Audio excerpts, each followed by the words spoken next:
8.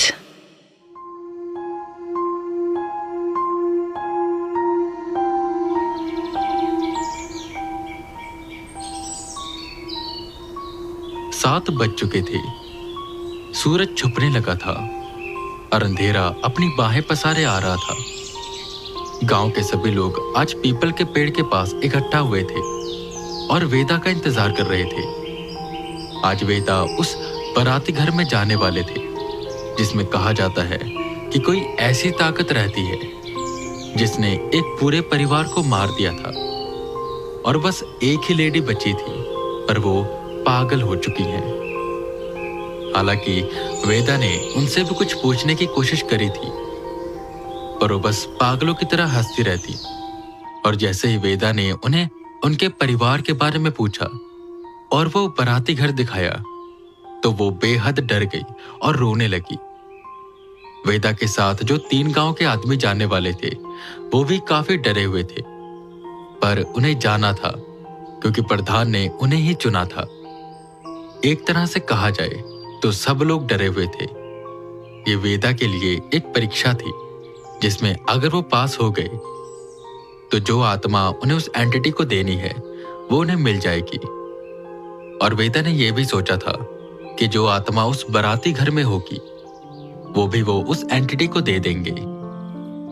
खैर, सब लोग इंतजार में लगे हुए थे कि उतनी देर में उन्हें पीछे से आवाज आई। कोई आ रहा था।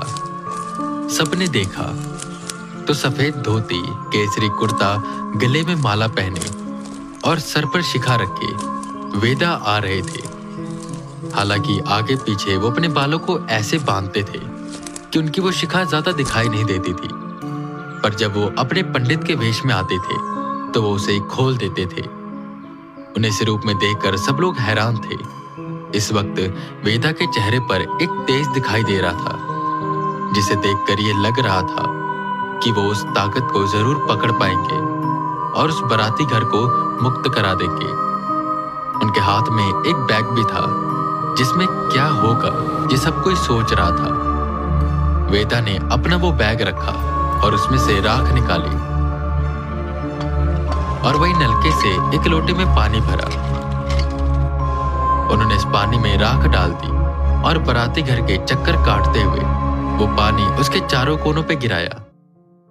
प्रधान ने उनसे पूछा कि इससे क्या होगा, जिससे वेदा बताते हैं ये एक घेरा है और कोई बाहर की ताकत अब इस घर में नहीं जा पाएगी, और जो ताकत इस बाराती घर में है वो बाहर नहीं जा पाएगी। और मैंने इसलिए ये किया है ताकि जब मैं उसे पकड़ने की कोशिश करूं तो वो भागे ना। उनका यह आत्मविश्वास देखकर सबको भरोसा होने लगा था और वहीं पर सत्य प्रकाश और संदीप उनके मन से भी डर जाने लगा था। पर वहीं दीपू के मन में कुछ शंका थी। वेदा उन तीनों के पास गए और उन्हें अपना हाथ आगे करने को कहा। वेदा उनके हाथों में मंत्र पढ़ते हुए कलावा बांधने लगे। आप मुझे क्यों बांध रही हैं? मैं इन कलावा वलावा में नहीं मानता, ये सब ढोंग होते हैं। आप मुझे मत बांधिए, दीपू ने कहा, जिस पर प्रधान गुस्से में बोलते हैं, ए दीपू, तुझे समझ नहीं आता? जो वो कर रहे हैं उन्हें करने दे। वेदा जी, इसकी बात को मत सुनिए, ये ऐसे ही है। 4 अक्षर पढ़कर खुद को बहुत ज्ञानी बनता है। वेदा ने कलावा बांधा और कहा, कोई बात नहीं, आप भगवान में नहीं मानते ना। आज आप जो देखोगे ना उसके बाद मानने लग जाओगे। मानने क्या, उनके भक्त बन जाओगे। वेदा की वो मुस्कान देखकर दीपू डर गया। खैर, वक्त होने लगा। वो तीनों बाराती घर में गए और गांव के सभी लोग अपने अपने घरों में। वेदा ने सबसे कह दिया था कि पूरी रात कोई भी बाराती घर के आसपास नहीं आएगा, और अगर उन्हें कोई भी आवाज सुनाई दे तो वो डरे ना। सब अपने घरों में रहें सुबह 6 बजे तक, वरना कुछ भी हो सकता है। घर के अंदर मकड़ियों के जाले थे और मिट्टी चारों तरफ थी। हालांकि ये बाराती घर था, पर इसके अंदर कोई रुकता नहीं था। जो इस घर के सामने एक बड़ी सी जगह थी वहां पर आकर बारात रुकती थी, इसलिए इसे बाराती घर कहा जाता था। इमरजेंसी लाइट्स उन्होंने एक कमरे में लगा दी और हल्का सा उसे साफ करके वहीं पर बैठ गई। वेदा को घर के अंदर आते ही काफी बदबू आने लगी थी और ऐसा फील होने लग गया था कि यहां पर कोई ना कोई स्ट्रॉन्ग पावर है। वेदा उन तीनों को बैठने को कहते हैं और उनके इर्द गिर्द एक घेरा बना देते हैं जिससे वो तीनों सेफ रहें। इसके बाद वेदा अपने बैग से गंगाजल निकालते हैं। हालांकि ज्यादातर रात को गंगाजल का उपयोग नहीं किया जाता, पर इस कार्य के लिए वो इसका इस्तेमाल कर सकते थे। उन्होंने मंत्र का जप करते हुए पूरे घर में गंगाजल छिड़कना शुरू किया, पर जैसे ही गंगाजल की बूंदें जमीन पर पड़ती, वो बूंदें खून में बदल जाती। ये देखकर वो तीनों डर गए और वेदा से कहने लगे कि वो उन्हें जाने दे, जिस पर वेदा उन्हें चुप रहने को कहते हैं और कपूर जलाते हैं, जिसका सारा धुआं खिड़की से होते हुए बाहर चला जाता है। इस घर में कुछ ना कुछ तो है, वेदा ने यहां वहां देखते हुए कहा। उन्होंने गहरी सांस ली और पूरे घर का एक चक्कर काटने के लिए चले गए। वो तीनों वहीं पर बैठे बस डर रहे थे कि तभी इन तीनों को बैठक के दरवाजे के पास कुछ हलचल होती दिखाई दी। उन्होंने वहां गौर से देखा तो अपना सर निकाले कोई उन्हें देख रहा था।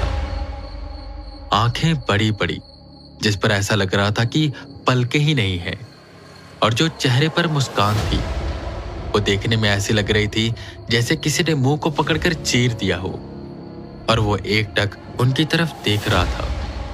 वो कुछ कर नहीं रहा था, बस देख रहा था। वो तीनों डरकर चिल्लाने लगे।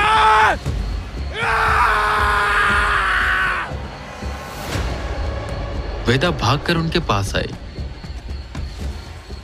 क्या हुआ? तुम तीनों चिल्ला क्यों रहे हो? जिस पर सत्यप्रकाश बोला, भैया जी हमें यहां से जाने दीजिए। देखिए जो आपको करना है आप करिए, पर हम यहां पर नहीं रुक पाएंगे। वहां दरवाजे के पीछे कोई है और वो बस हमें ही देख रहा है। भैया जी कृपया करके हमें जाने दीजिए, हम यहां पर नहीं रुक पाएंगे। वो काफी डरे हुए थे। वेदा ने टॉर्च उठाई और उस दिशा की ओर लाइट की, तो वहां पर सच में कोई था जो देखने में काफी डरावना लग रहा था। उसकी वो मुस्कान सबसे ज्यादा डरावनी थी, जिसमें से सड़े सड़े दांत बाहर आ रहे थे। वो किसी की भी रातों की नींद उड़ाने के लिए काफी था। वेदा ने उसकी ओर कदम बढ़ाने शुरू किए। वो तीनों तो अपनी आंखें बंद करके बैठ गए कि वेदा के कदम एकदम से रुके। वेदा ने दूसरी तरफ देखा तो उनके पैर कांपने लगे, उनकी सांसें तेज हो गई और उन्हें याद आई उस बूढ़े आदमी की बात।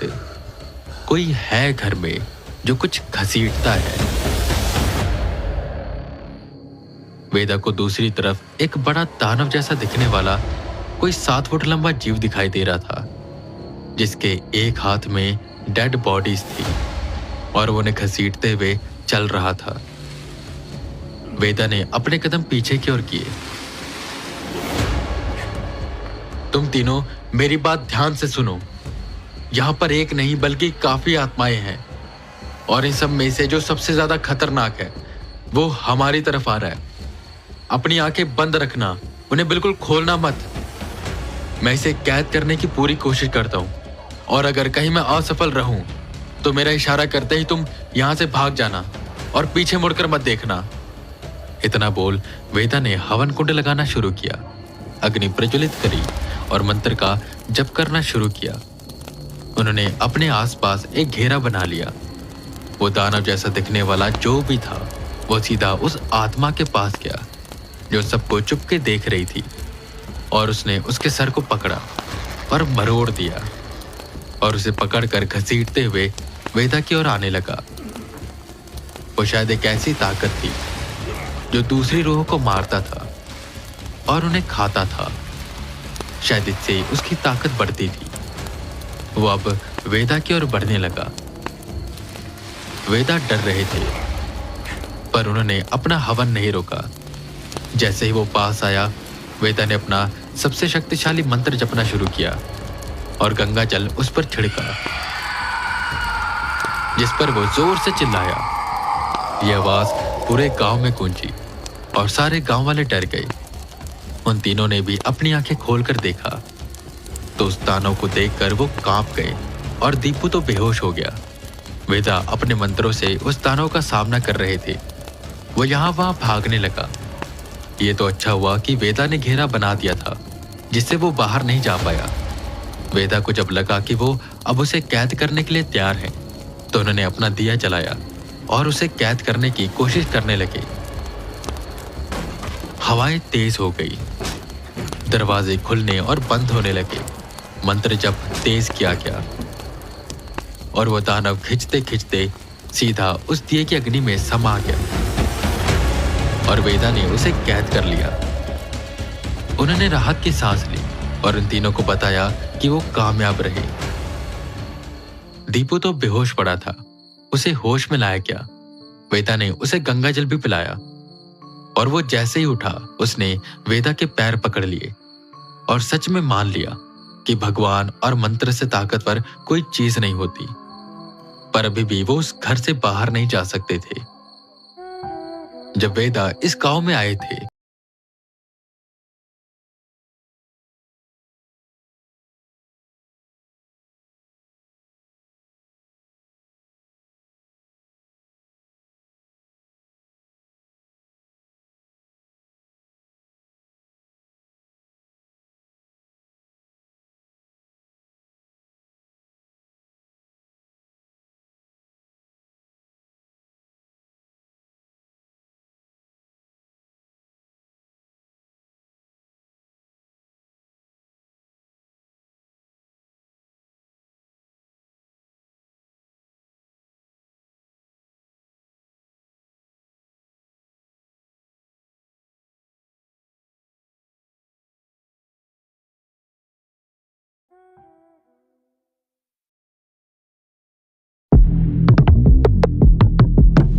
Eight.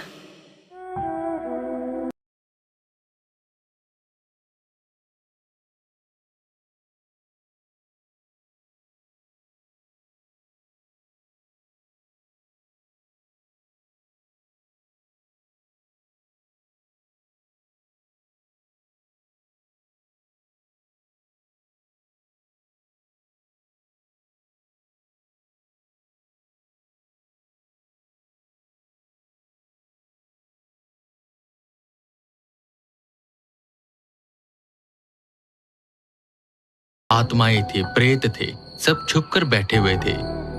पर जैसे ही वेदा ने उसे कैद कर लिया, इससे वो सब आजाद हो गए। वेदा ये पहले से ही जानते थे कि कुछ ऐसा ही होगा, इसलिए उन्होंने गांव वालों को कह दिया था कि कोई भी रात के समय घर से ना निकले। बाहर से आवाजें आने लग गई और ये आवाजें ऐसी थी जो गांव के सभी लोग सुन पा रहे थे। भूत, प्रेत, पिशाच जितने भी उस गांव में अब तक छुपे हुए थे, वो सब आजाद हो चुके थे। वेदा ने अपना घेरा मिटाया और उन तीनों को वहीं बैठे रहने को कहा। अपने बैग से एक माला निकाल उसे अपने हाथ में लपेट लिया और बाहर की ओर निकल पड़े।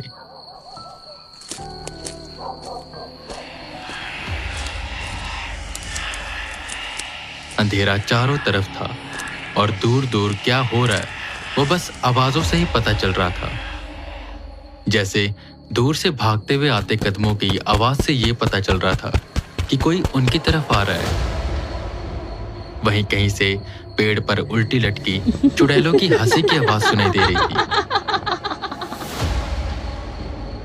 और ऐसे बच्चे भी जिन्हें गांव में किसी ने वंश रोकने को छोड़ रखा था, आज वो सब आजाद हो चुके थे और वेदा को एक साथ इन सब का सामना करना था। वो ये कैसे करेंगे, उन्हें समझ नहीं आ रहा था। इतनी देर में उनका फोन बजा। मोहित का फोन आ रहा था। उन्होंने हड़बड़ाकर फोन उठाया। हेलो सर, मेरी बात ध्यान से सुनिए। मुझे अभी एक सपना आया कि आप पानी में डूब रहे हैं और कोई आपका पैर पकड़कर खींच रहा है। सर, उस बाराती घर के पीछे एक तालाब है, आप वहां पर मत जाइएगा, आपकी जान को खतरा है। वेदा हामी भरते हैं और बढ़ने लग जाते हैं उन आत्माओं का सामना करने के लिए। पर वो कैसे इन्हें एक साथ कैद करेंगे, ये एक सवाल था। उतनी देर में उन्हें किसी बच्चे के चीखने की आवाज सुनाई देती है। वेदा ने उस दिशा की ओर भागना शुरू किया।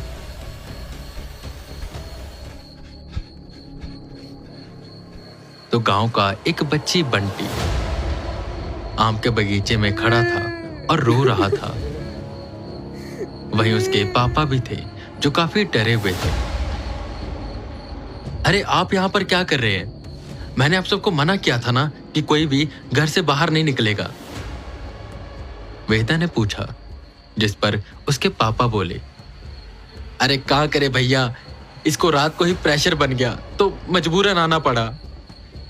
वेदा ने अपने माथे पर हाथ रखा और वो उस बच्चे से पूछने लगे कि वो क्यों रो रहा है, जिस पर वो पेड़ की ओर इशारा करता है। वेदा उस पेड़ की ओर देखते हैं तो टहनी पर एक सरकटा आदमी बैठा हुआ था जो बार बार बोल रहा था, क्या किसी ने मेरा सर देखा? वो यहीं पर गिरा है। क्या किसी ने मेरा सर देखा? वो यहीं पर गिरा है। वेदा उन्हें अपने साथ वहां से भागने को कहते हैं। जितना वेदा ने सोचा था, इस गांव में उससे ज्यादा आत्माएं थी। वो सोचने लगे कि कहीं उन्होंने उस ताना को कैद करके कोई गलती तो नहीं करती। गांव में हू हल्ला मचा और गांव के बाकी लोग भी अब बाहर निकलने लगे। सब इन भूत प्रेतों से डर रहे थे और इन्हें देख भी पा रहे थे। आज ऐसा लग रहा था जैसे दूसरी दुनिया की ताकत ने उनके गांव पर आक्रमण कर दिया है। वेदा उन गांव वालों को उस पीपल के पेड़ के पास एकत्रित करते हैं और उन तीनों को भी बुलाते हैं जो बाराती घर में बैठे हुए थे। उतने पूरे एरिया में उन्होंने एक घेरा बनाया।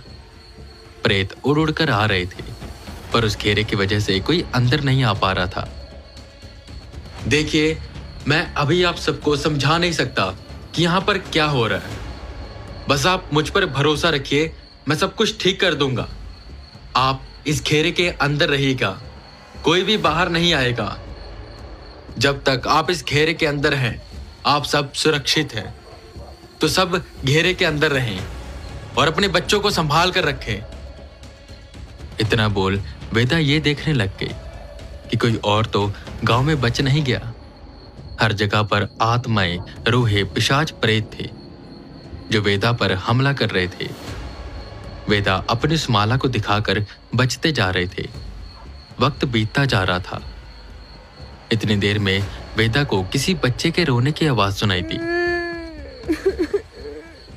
यह आवाज बाराती घर के पीछे से आ रही थी। प्रेत एक बच्चे के पीछे भाग रहा था और उस बच्चे का परिवार उसे ढूंढ रहा था। इस बीच वेदा ये भूल गई कि मोहित ने उन्हें बाराती घर के पीछे जाने से मना किया है, क्योंकि वहां पर तालाब है और मोहित ने सपने में ऐसा देखा था कि कोई उन्हें पानी में खींच कर ले जा रहा है। वेदा उस बच्चे को बचाने के लिए दौड़ते जा रहे थे और वो ये सब भूल चुके थे। जैसे वो पिशाच उस बच्चे को पकड़ने वाला था, वेदा उस बच्चे को उठाते हैं और पलटकर पिशाच पर वार करते हैं। पिशाच वहां से भाग जाता है। उतनी देर में उस बच्चे के मम्मी पापा भी वहां पर आ जाते हैं। वेदा अपने हाथ की वो माला निकाल उस बच्चे को पहनाते हैं और उसके मम्मी पापा से कहते हैं कि वो यहाँ से चले जाएं और घेरे में रहें। ढेर सारी आत्माएं उनकी ओर बढ़ रही थी, जिन्हें वेदा रोकते हैं। जैसे ही वो उस घेरे में घुसे, वेदा भी उस घेरे की ओर बढ़ने लगे कि उतनी देर में किसी ने उनके पैरों को पकड़ा। वेदा नीचे गिर गए। मुड़कर देखा तो उस तालाब से एक हाथ निकल रहा था, जिसने वेदा के पैरों को जकड़ रखा था। वो उन्हें खींच रहा था।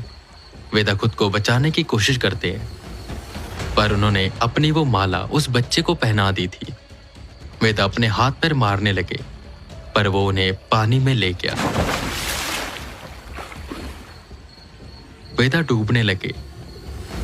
वो खुद को छुड़ाने की कोशिश करते हैं, पर कोई फायदा नहीं हो रहा था। मोहित ने उन्हें आगाह किया था, पर वो फंस चुके थे और अब वो क्या करे, कैसे बचे, उन्हें कुछ भी समझ नहीं आ रहा था।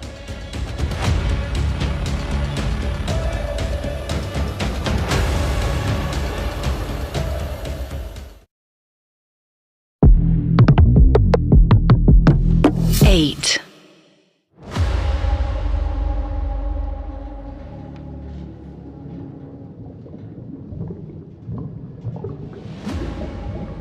वेदा पानी की गहराइयों में जाते जा रहे थे। कोई था जो उनके पैरों को पकड़कर खींच रहा था। वेदा कुछ भी समझ नहीं पा रहे थे कि वो कैसे बचे। उनकी सांसें थमने लगी कि तभी एकदम से उनकी आंखें चमकी। हाथ का वो टैटू भी चमकने लगा और वो अपनी पूरी ताकत लगाकर ऊपर की ओर जाने लगे। जैसे तैसे करके वो पानी से बाहर निकले। अभी भी उनके पैरों को किसी ने जकड़ कर रखा था। जब वेदा बाहर निकले और देखा तो वो एक जल बुड़वा था। वेदा अपना पैर छुड़ाते हैं और सीधा उस घेरे की ओर भागते हैं। उस पूरे गांव में हाहाकार मचा हुआ था। वो तो शुक्र है कि वेदा ने घेरा बना दिया था, जिससे गांव के सभी लोग बचे हुए थे। वेदा जी, ये सब क्या हो रहा है? ये बिल्कुल किसी बुरे सपने की तरह है। हम सब क्या करें? प्रधान जी वेदा के पास आते हुए बोलते हैं, जिस पर वेदा कहते हैं, जो ताकत उस बाराती घर में थी वो इन आत्माओं को शिकार करती थी, इसलिए इससे डर कर वो सब छुपे हुए थे। अब जब मैंने उसे कैद कर लिया है तो ये सब आत्माएं आजाद हो चुकी हैं। अब इन्हें किसी का डर नहीं। मैंने सोचा था कि ऐसा कुछ हो सकता है, क्योंकि जब मैं इस गांव में आया था तो मैंने बहुत सी नेगेटिव पावर देखी थी जो छुपी हुई थी और बाहर नहीं आ रही थी। पर मैंने ये नहीं सोचा था कि यहाँ पर इतनी सारी आत्माएं होंगी। मुझे समझ नहीं आ रहा कि अब मैं क्या करूं और कैसे इन्हें मुक्त कराऊं।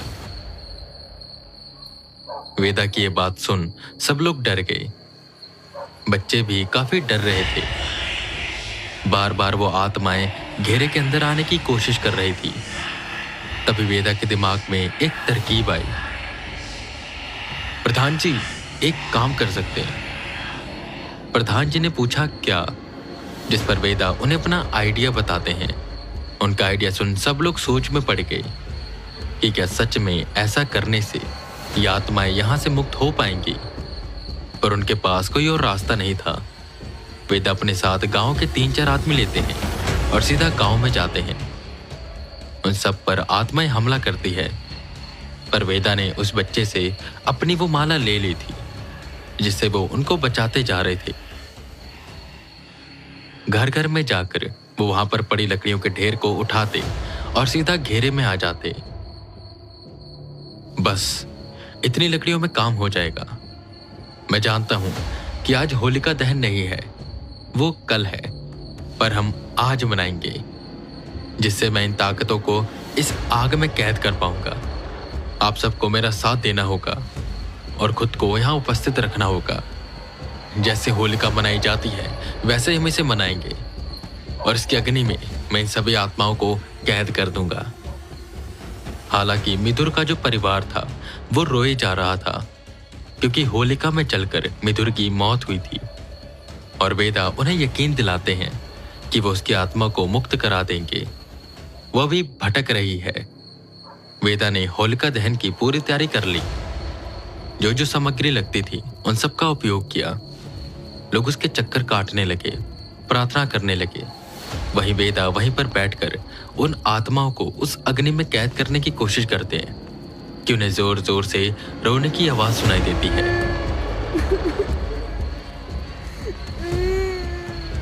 ये आवाज सुन सबका दिल दहल जाता है। ये तो मेरे मिथुर की आवाज है। ये मेरा मिथुर है, ये मेरा मिथुर है। मिथुर की अम्मा ये बोलते हुए जोर जोर से रोने लगी। वेदा ने अपना दिया निकाला, उसी होलिका की आग से उसे जलाया और जमीन पर रख पहले मिथुर की आत्मा को उस दिए में समाहित किया। उसे बगल में रखा और अब वो तैयारी करने लगे उन बाकी आत्माओं को कैद करने की। और ये काम बहुत कठिन होने वाला था। उन्हें अपना घेरा भी तोड़ना था, तभी वो इन अग्नि में उन सब आत्माओं को समाहित कर पाते। और इसके लिए उन्हें सही समय चाहिए था, ऐसा समय जब उन सभी को एक साथ एकत्रित कर ले। वेदा ने मंत्र जप करना शुरू किया। वो सब आत्माएं डरकर यहां वहां भागने लगी। वो कोशिश कर रही थी कि वो दूर चली जाएं। वेदा गांव वालों को प्रार्थना करने को कहते हैं। ऐसे करते ही वहां की पॉजिटिव पावर बढ़ गई, जिससे वेदा की शक्तियां भी बढ़ी। आत्माएं खींचने लगी। गांव की जितने भी आत्माएं थी सब घेरे के इर्द गिर्द आ गई। सब लोग अपनी आंखें बंद रखना, मैं घेरा तोड़ने जा रहा हूं ताकि वो सब अंदर आ पाए। कोई भागेगा नहीं, बस बैठे रहो और मुझ पर भरोसा रखो। इतना बोल वेदा ने घेरा तोड़ दिया और वह सब आत्माएं उड़कर उस अग्नि में जाने लगी। वेदा के लिए अकेले ये कर पाना नामुमकिन होता, पर गांव वालों की मदद से उन्होंने ये कर लिया। गांव की जितनी भी बुरी शक्तियां थी वो सब उस अग्नि में समाहित हो चुकी थी। पर सवाल ये था कि वेदा इन सबको मुक्त कैसे करेंगे। उन 2 दिए में कैद रूहों को वो उस एंटिटी को दे देंगे, पर इस पूरी अग्नि कुंड का वो क्या करेंगे? ये तो कल तक बुझ जाएगी और इसके बुझने के बाद वो आत्माएं फिर से आजाद हो जाएंगी। वेदा ने वक्त देखा तो 3:40 हो रहे थे। वेदा ने मन ही मन उस एंटिटी को पुकारा और एकदम से उन्हें ऐसा लगा कि वो अपना रास्ता बदल सीधा उनकी ओर बढ़ने लगी है। आप सभी मेरी बात ध्यान से सुनिए। जितना जल्दी हो सके आप सब अपने घर चले जाइए। हमने इन बुरी ताकतों को कैद कर लिया है, पर अब मुझे इन्हें मुक्त करना होगा, तो उसमें बहुत खतरा हो सकता है। इसलिए मैं चाहता हूं कि आप सब यहां से चले जाइए। वेदा ने सबसे झूठ कहा, पर गांव वालों को भेजना जरूरी था। सभी गांव वाले अपने अपने घर में चले गए और वेदा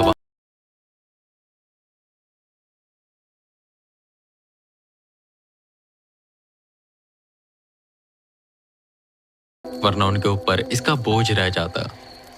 जिस रास्ते से वो आ रही थी वहां के कुत्ते भौंकने लगे, चिड़ियां उड़ने लगी और सियारों की आवाज गूंजने लगी। धरती हल्की हल्की कांपने लगी। वेदा यहां वहां देखने लगी कि एक झटके से वो वेदा के सामने आ गई। वो स्थिर नहीं हो सकती थी, इसलिए अभी भी वो चल रही थी और वेदा के इर्द गिर्द घूम रही थी। बोलो वेदा, मुझे क्यों याद किया? क्या जो मैंने काम तुम्हें दिया था वो हो गया? जिस पर वेदा उस एंटिटी के सामने अपना सर झुकाते हैं और कहते हैं, जी हाँ, पर उसके साथ साथ मेरे पास आपके लिए और भी कुछ है। वह एंटिटी यहां वहां तेजी से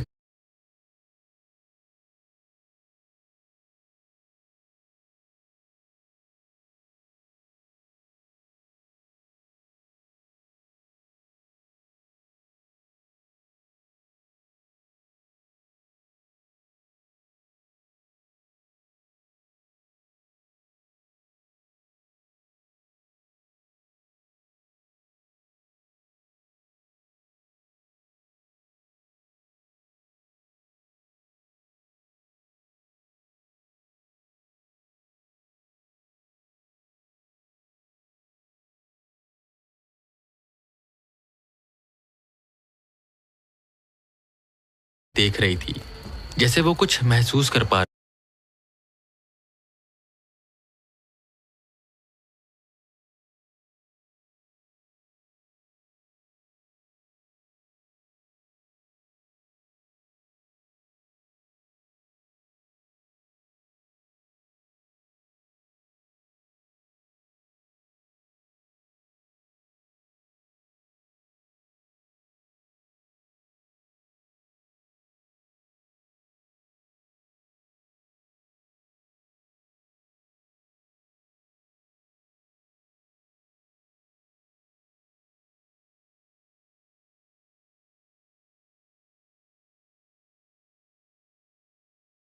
रही हो।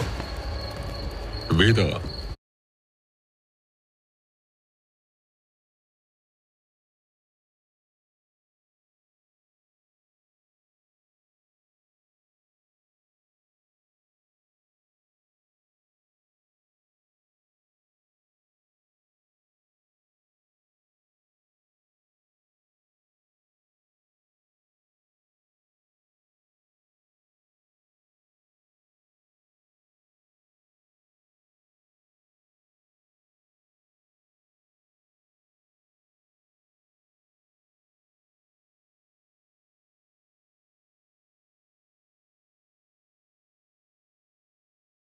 क्या है वो?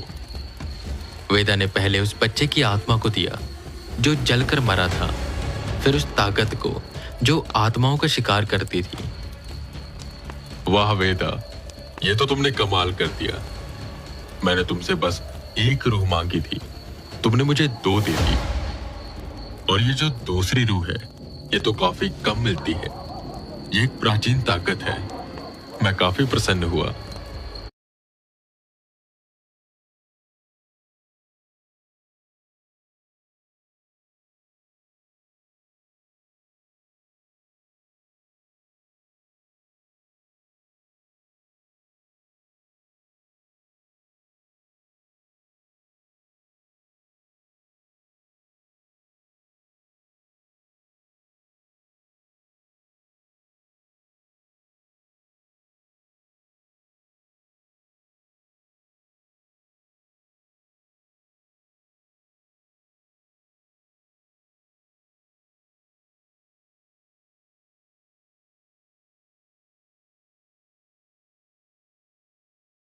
उस एंटिटी ने कहा, जिस पर होलिका की ओर इशारा करते हुए वेदा ने कहा, इसमें आपके लिए और भी रूहें हैं, जैसे जलबुड़वा, सरकटा, पिशाच, प्रेत, ये सब।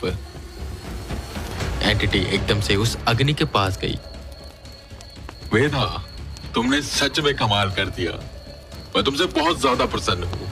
खड़े हो जाओ। वेदा अपना सर ऊपर करते हैं और खड़े होते हैं। वो एंटिटी उस पूरी अग्नि को अपने अंदर समाहित कर लेती है और साथ साथ उन दियों की आग को भी। वेदा, तुमने काफी अच्छा काम किया है।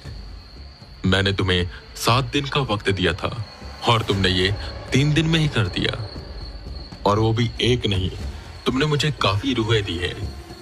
इसलिए मैं भी तुम्हें तुम्हारी आधी से ज्यादा शक्तियां दे रहा हूं, और उसी के साथ साथ कुछ मेरी शक्तियां भी, जिसे तुम इन आत्माओं को आसानी से हरा पाओगे। और वेदा, मेरी तरफ से एक तोहफा भी। उस एंटिटी ने वेदा को अपना हाथ आगे करने को कहा, जिस पर वेदा अपना हाथ आगे करते हैं। उस एंटिटी ने वेदा की हथेली पर अपना हाथ रखा और एकदम से वेदा की आंखें चमकने लगी। ये जो तुमने उस प्राचीन जीव को कैद किया, मैं तुम्हें उसकी पूर्ण शक्तियां दे रहा हूं। इसका मतलब तुम अब उसके जितने ताकतवर हो चुके हो। और जैसे वो आत्माओं से लड़ पाता था और उन्हें मार पाता था, अब तुम भी आत्माओं से लड़ पाओगे और उन्हें मार पाओगे। वेदा ये सुनकर काफी खुश होते हैं और उस एंटिटी का धन्यवाद करते हैं। अभी तो मेरे पास तुम्हारे लिए कोई भी ऐसा काम नहीं बचा। पहले मुझे इन सभी आत्माओं को इनकी सही जगह पर भेजना होगा। ये जैसे ही होता है मैं फिर आऊंगा। तब तक तुम आराम करो। इतना बोल वो एंटिटी वहां से चली गई और वेदा आराम से जमीन पर बैठ गए। वो काफी खुश थे। ये रात उनके लिए सच में भारी थी और ऐसी रात थी जो यादगार बन चुकी थी। धीरे धीरे अंधेरा कम होने लगा और सूरज निकलने लगा। चिड़िया चहचहा रही थी। सूरज की लाली जमीन पर पड़ रही थी और वेदा सूरज को उगते हुए देख पा रहे थे, जो देखने में काफी सुंदर लग रहा था। वो गांव में गई। सब उन्हें पूछने लगे कि क्या हुआ, जिस पर वेदा उन सबको बताते हैं कि गांव में जितनी भी ताकतें थी वो मुक्त हो चुकी हैं और अब वो वापस से होलिका जला सकते हैं और बाराती घर में भी जा सकते हैं, जिस पर गांव के सभी लोग खुश हो गए। वहां पर वेदा कुछ दिन रहे और वहां पर उन्होंने होली भी मनाई। फिर वापस से बनारस चले गए और वहां पर जो उनकी दिनचर्या थी वो सब करने लगे।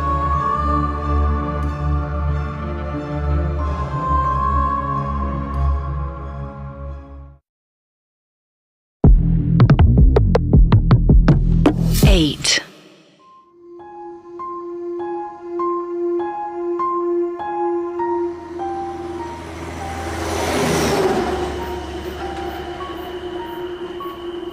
बरेली के हाईवे पर तेजी से एक ट्रक आगे बढ़ती जा रही थी। रात के 2 बज रहे थे। पूरा हाईवे एक तरह से सुनसान था। वो ट्रक आगे बढ़ रही थी। उतनी देर में सामने एक टोल प्लाजा आया। बस एक आदमी वहां पर था जो ट्रक को इशारा करने लगा कि वो लेन नंबर 1 पर आए, पर वो ट्रक धीमे नहीं हो रहा था। उस आदमी ने उस ट्रक को रुकने का इशारा किया, पर जो भी उस ट्रक को चला रहा था वो उस ट्रक को नहीं रोकता। भागकर वो टोल प्लाजा वाला ऑफिस में गया और उसने जल्द से जल्द पुलिस को कॉल किया। उतनी देर में वो ट्रक टोल प्लाजा का स्टॉपर तोड़कर निकल गया। नाइट पर इंस्पेक्टर दीप और कांस्टेबल पाठक पेट्रोलिंग कर रहे थे जब उन्हें खबर मिली कि एक बिना नंबर प्लेट का ट्रक टोल प्लाजा को तोड़कर भाग गया है। जरूर उसमें कोई ना कोई इल्लीगल चीज होगी। बिना देरी के इंस्पेक्टर दीप ने सब इंस्पेक्टर रवि और बाकी टीम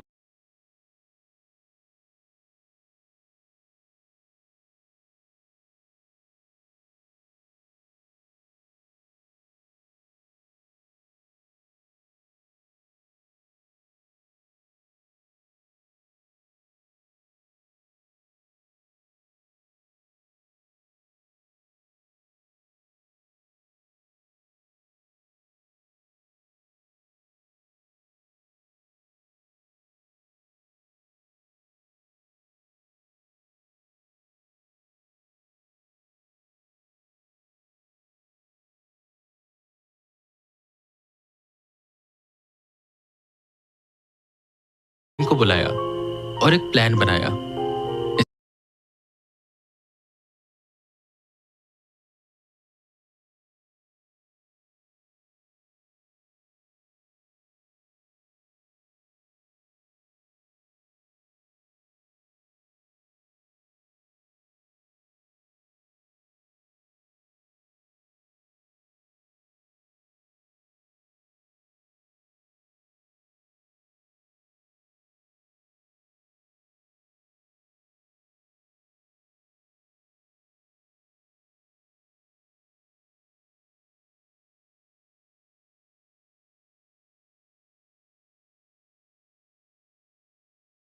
इंस्पेक्टर दीप जल्दी से हाईवे पर आए।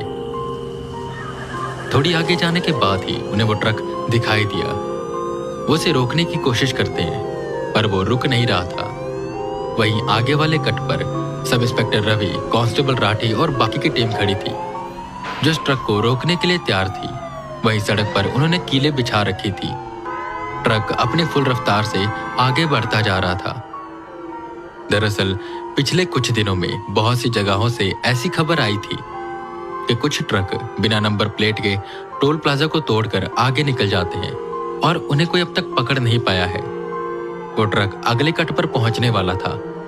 इंस्पेक्टर दीप अपनी कार को रोकते हैं क्योंकि आगे कीलें बिछी हुई थी। ट्रक उस कीलों के ऊपर से निकल जाता है, पर कुछ नहीं होता। सब इंस्पेक्टर रवि और बाकी की टीम गाड़ियों को रास्ते के बीच में लगाकर खड़ी थी और उसके आगे बैरिकेड्स थे जिसे टकराकर वो दूर गिरते हैं। रवि इतनी देर में जमीन पर ग्रीस डाल देता है। ट्रक थोड़ा सा अपना बैलेंस खोता है और एक कार से टकराता है। ट्रक से टकराने की वजह से वो कार उड़ जाती है, पर ट्रक अपना पूरा बैलेंस खो देता है और सड़क से उतर जाता है। वो ट्रक जंगल में घुस गया और पेड़ से टकरा गया। पुलिस की पूरी टीम जल्दी से वहां पहुंची तो ट्रक खुल गया था और वहां का नजारा देखकर हर कोई डर चुका था।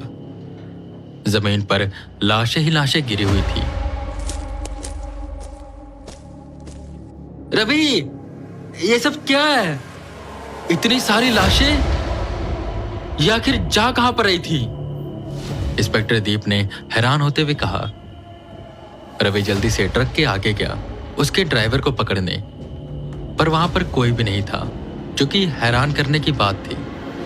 इतना जोर से वो ट्रक टकराया था कि उन्हें डर था ड्राइवर कहीं मर ना गया हो, पर यहां ना तो खून का निशान था और ना ही कोई ड्राइवर। पूरे जंगल में उस ड्राइवर को ढूंढने के लिए उन्होंने टीम को भेज दिया, पर कोई मिला नहीं। बाकी की टीम आई और सब अपने अपने काम पर लग गए। सर, इस ट्रक में टोटल 40 बॉडीज थी जो इस ट्रक से कहीं जा रही थी, और इन सब में एक चीज कॉमन है। फॉरेंसिक टीम के अरविंद ने इंस्पेक्टर दीप को कहा, जिस पर वो पूछते हैं तो अरविंद उन्हें उन बॉडीज के पास लेकर गया और कहने लगा, ये देखिए सर, हर बॉडी के शरीर पर सेम ऐसा ही कट है। उस बॉडी के बाएं बाजू को दिखाते हुए अरविंद बोला। दीप उस कट को देखते हैं। फोर आर्म्स पर एक बड़ा सा कट था। यह कट देखने में काफी अजीब भी लग रहा था। देखने में किसी भी तरह से ऐसा नहीं लग रहा था कि ये कट अंगों की तस्करी के लिए किया गया हो या कोई ऐसा मैटर हो। इतनी देर में दीप ने नोटिस किया कि उसके कान के पीछे कुछ निशान है। वो निशान शायद कोई नंबर था, नंबर 84। 84? ये कैसे? रवि, पाठक, राठी, सब बॉडीज के कान के पीछे देखो, देखो क्या कोई नंबर लिखा है? उन्होंने जोर से कहा, जिस पर वो सब बॉडीज के कान के पीछे देखने लगते हैं। सब पर नंबर लिखा हुआ था। ये एक अलग ही गुत्थी थी। बॉडीज, ऊपर से फोरआर्म पर कट और कान के पीछे नंबर्स। ये कौन सी चीज है और कहां जा रही थी? ये तो तभी पता चलता जब इसका ड्राइवर मिलेगा, पर ड्राइवर पूरे जंगल में कहीं नहीं था। और जब उन सब ने टोल प्लाजा के सीसीटीवी को देखा तो जो उन्होंने देखा उससे वो सब हैरान हो गए। ड्राइवर सीट पर कोई बैठा ही नहीं था। और जब मैकेनिक को ट्रक दिखाया गया तो उसने बड़ी हैरान करने वाली बात बताई। उस ट्रक के इंजन में कुछ काले रंग का लगा हुआ था और उस ट्रक में कोई फ्यूल भी नहीं था। उसकी टंकी पूरी सूखी हुई थी और ये चीज पूरे सिस्टम को हिला देती है। इस न्यूज को उन्होंने बाहर नहीं आने दिया। जितनी बॉडीज थी उन्हें सीज कर लिया और उनकी पहचान करी। ये जितने भी लोग थे ये सब मिसिंग थे। पूरे देश के कोने कोने से लोग गायब हो रहे थे। सबको लग रहा था कि ये आम मिसिंग रिपोर्ट्स होंगी, पर किसी ने सोचा नहीं था कि कुछ ऐसा होगा। ये बिल्कुल सर चकराने वाला केस था। दीप को कहीं ना कहीं शक हो रहा था कि केस कोई आम केस नहीं, बल्कि इसमें दूसरी दुनिया का हाथ है और इसके लिए उन्हें वेदा की जरूरत थी। एक बस वही थे जो उनकी मदद कर सकते थे। वहीं वेदा जो अपनी दिनचर्या थी उसमें लगे हुए थे जब उन्हें इंस्पेक्टर दीप का कॉल आया और वो उन्हें ये सारी बात बताते हैं। उन्होंने उनकी मदद मांगी। वेदा भी ये सुनकर बिल्कुल हैरान हो गए और वो जल्द से जल्द इसके बारे में और जानना चाहते थे। वो अगले ही दिन बरेली के लिए निकल गए।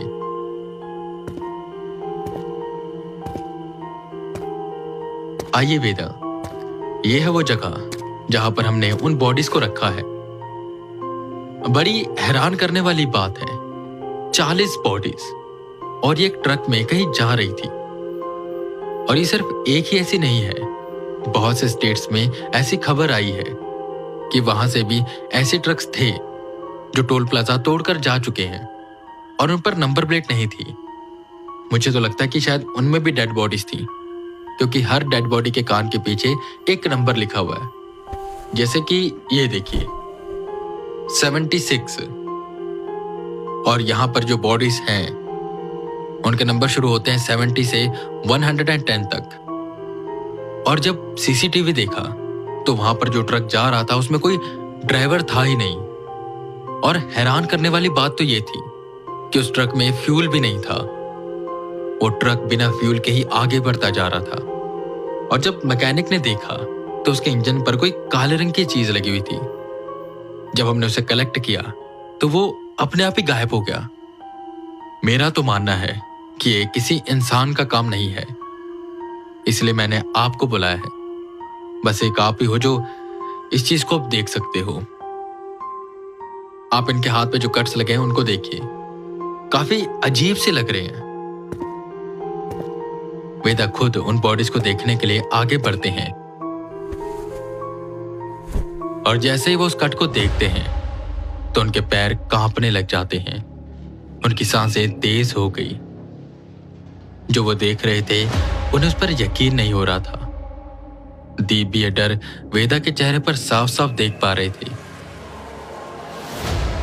पर उन्हें समझ नहीं आ रहा था कि वेदा ने आखिर ऐसा क्या देखा।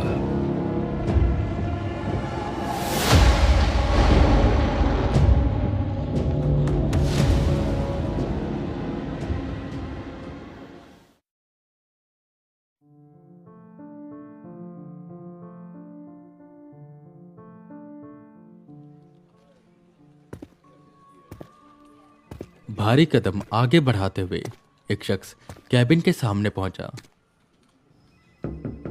उसने दरवाजे पर नॉक किया।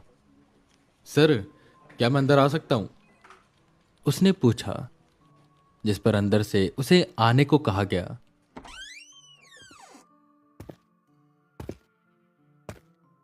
फाइल्स को सामने पड़ी टेबल पर रखते हुए उस शख्स ने सामने एक कुर्सी पर बैठे आदमी को ग्रीट किया। वाइस प्रेसिडेंट डी, आओ आओ, बैठो, उस आदमी ने कहा। जिस पर वो शख्स जिसे वाइस प्रेसिडेंट डी से पुकारा गया था वो बैठ गया। प्रेसिडेंट, आपने मुझे क्यों बुलाया? कोई जरूरी काम था? उसने पूछा।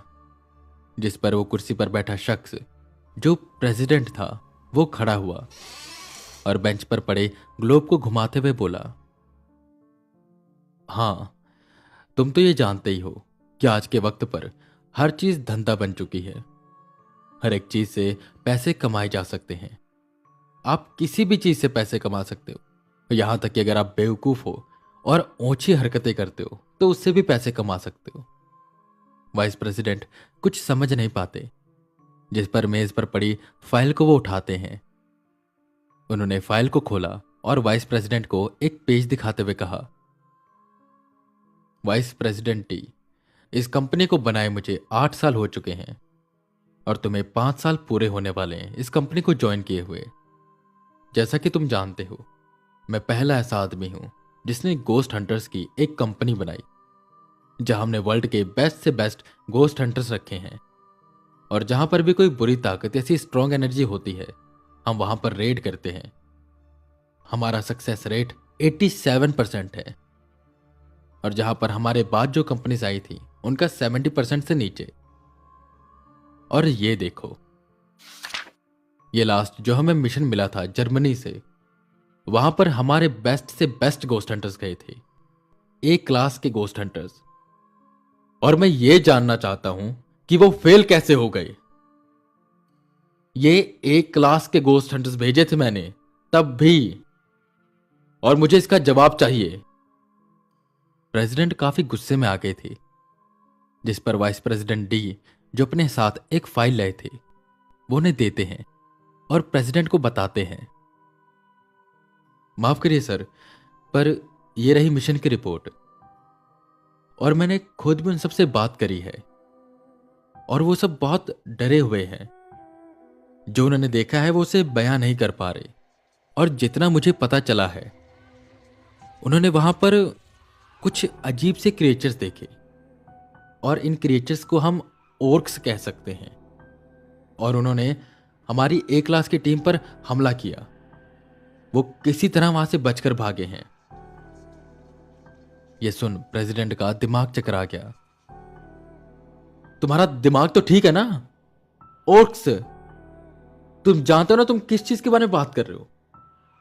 ये वही क्रिएचर होते हैं ना जिनका साइज बहुत बड़ा होता है और वो कुछ इंसानों की तरह, कुछ पिग्स की तरह दिखते हैं।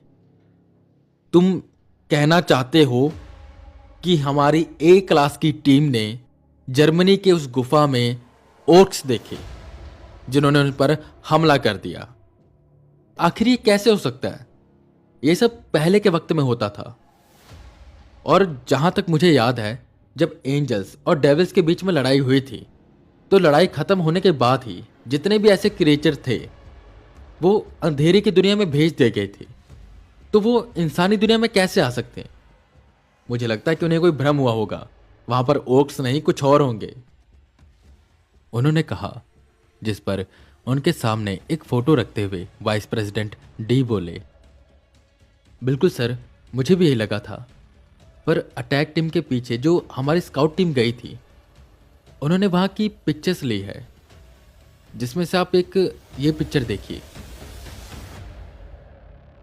प्रेसिडेंट ने उस फोटो को उठाया और गौर से देखा तो उनके हाथ से वो फोटो छूट गई और जमीन पर गिर गई। उस फोटो में एक ऑर्क था जो अटैक टीम पर हमला कर रहा था। ये कैसे हो सकता है? कमांड के हिसाब से इन्हें उस अंधेरी दुनिया में ही रहना चाहिए, तो ये यहां पर कैसे आ गए? और वो भी जर्मनी की उस पुरानी गुफा में। वाइस प्रेसिडेंट, हमें और गोस्ट हंटर चाहिए, ए क्लास से भी ऊपर के गोस्ट हंटर्स जो ऐसे क्रिएचर्स का सामना कर सकें। पर सवाल यह है कि हम ऐसे गोस्ट हंटर कहां से लाएंगे? और अगर ओक्स यहां पर आ सकते हैं तो और भी क्रिएचर्स हैं जो हमारी इंसानी दुनिया में घुस सकते हैं, जैसे गोबलिंग्स हो गए, हाई लेवल के ओक्स हो गए, और शैडो क्लैन के भी। हमें किसी न किसी तरह यह पता लगाना होगा कि आखिर ये आ कहां से रहे हैं और उन्हें रोकना होगा, प्रेसिडेंट ने कहा। जिस पर वाइस प्रेसिडेंट डी अपने फोन को निकालते हैं और प्रेसिडेंट को एक आदमी की फोटो दिखाते हैं। ये कौन है? उन्होंने पूछा, जिस पर वाइस प्रेसिडेंट बताते हैं, प्रेसिडेंट, इसका नाम वेदा है और कह सकते हैं कि यह भी एक गोस्ट हंटर है। जहां पर भी ऐसी कुछ पैरानॉर्मल एक्टिविटी होती है इसे वहां पर बुलाया जाता है, और आप बिलीव नहीं करेंगे, इसका सक्सेस रेट 100% है। और इसने ऐसे केसेस भी सॉल्व किए हैं जो हमारे ए क्लास के गोस्ट हंटर तक नहीं कर पाते। आपको याद होगा एक ग्रेवयार्ड के बारे में जो हमारे पास मिशन आया था, पर जब हमारी टीम वहां पर गई तो वहां की जो पावर थी उन्हें देख के हमने उस मिशन को अबॉर्ट कर दिया था, और उसी मिशन को इस आदमी ने अपने 2 लोगों की टीम के साथ कंप्लीट कर दिया सर। और ऐसे और भी कई केसेस हैं। मैंने काफी रिसर्च करी है। ये बनारस में रहता है और पेशे से ये एक पंडित है, और पार्ट टाइम ये गोस्ट हंटर का काम करता है। सर, मुझे लगता है कि अगर हम इसे अपनी टीम में ले आते हैं तो ये हमारी ए क्लास की टीम से भी ऊपर आ जाएगा और कहीं ना कहीं हमारी बहुत मदद कर पाएगा ऐसी क्रिएचर से लड़ने के लिए। क्या कहते हैं आप सर? यह सुन प्रेसिडेंट मुस्कुराए और उन्होंने ऑर्डर दे दिया कि वेदा को जल्द से जल्द ढूंढ कर लाया जाए ताकि वो उन्हें अपने गोस्ट हंटर की टीम में शामिल कर सके और लड़ सकें ऐसे क्रिएचर से जो अंधेरी दुनिया को छोड़कर इंसानी दुनिया में आने लग गए हैं। वहीं दूसरी तरफ वेदा अपनी बिखरी सांसों को बटोर रहे थे। वेदा, संभालो खुद को, आखिर तुमने ऐसा क्या देख लिया यहां पर?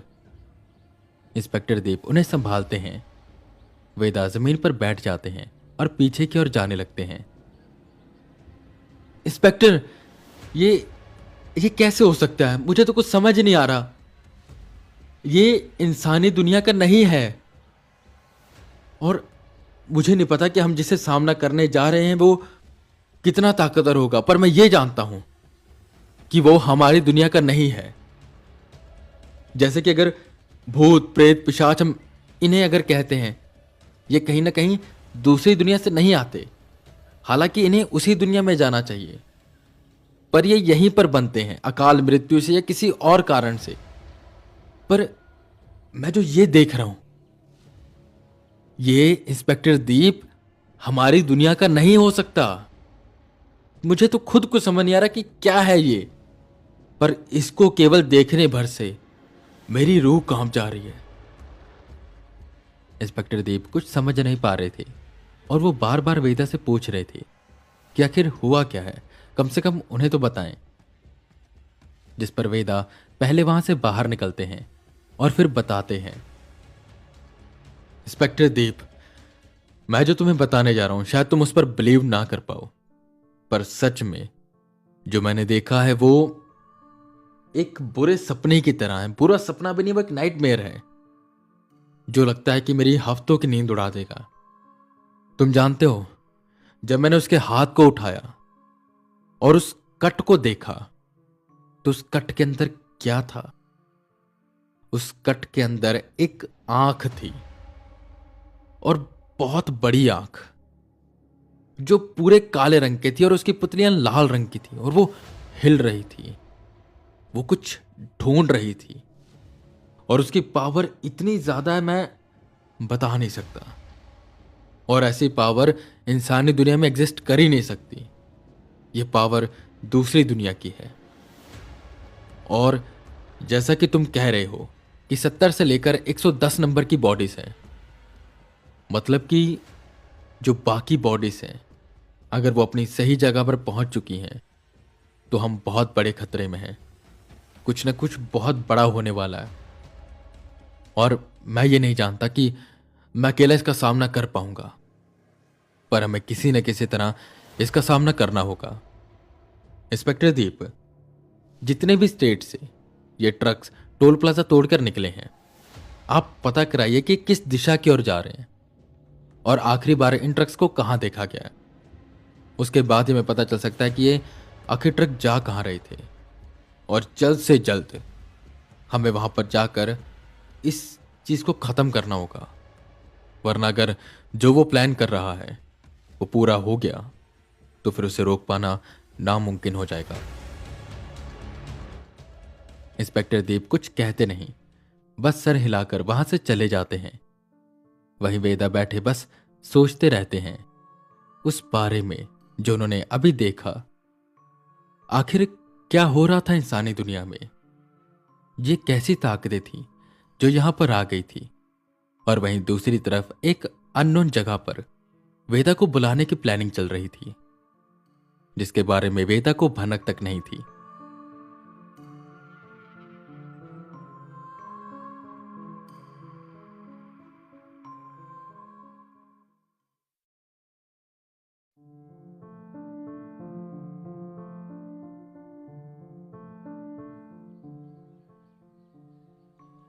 वेदा, इंस्पेक्टर दीप, सब इंस्पेक्टर रवि और बाकी की टीम एक साथ बैठी थी और मॉनिटर स्क्रीन की ओर देख रही थी, जहां पर रवि सबको बता रहा था उन ट्रक्स के बारे में कि वो कहां से आए और कहां की ओर गए। सर, ये पहला ट्रक है जो करीबन 1 महीने पहले देखा गया था, बिना नंबर प्लेट का, और ये टोल प्लाजा तोड़कर भागा था। ये कर्नाटका से होते हुए एमपी तक आया और आखिरी बार इसे असम के बॉर्डर पर देखा गया। और सर, ये रहा दूसरा ट्रक। ये राजस्थान से होते हुए यूपी से गया और इसे भी आखिरी बार असम के बॉर्डर पर देखा गया। और ये वाला ट्रक जो सर हमें मिला था, ये पंजाब के लुधियाना से होते हुए बरेली में घुसा, जहां हमने इसे पकड़ लिया। और कल ही अभी एक रिपोर्ट आई है कि एक और ट्रक देखा गया है जो वेस्ट बंगाल से होते हुए असम की ओर गया है। सर, टोटल 4 ट्रक हैं, जिनमें से 3 जा चुके हैं और एक हमने पकड़ लिया है।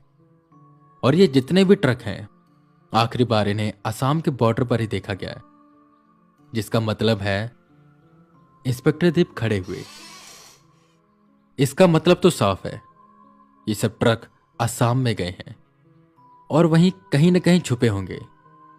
रवि, असम की पुलिस से कांटेक्ट करो और पता लगाओ कि ऐसी कौन सी जगह है जहां पर वो ट्रक जा सकते हैं।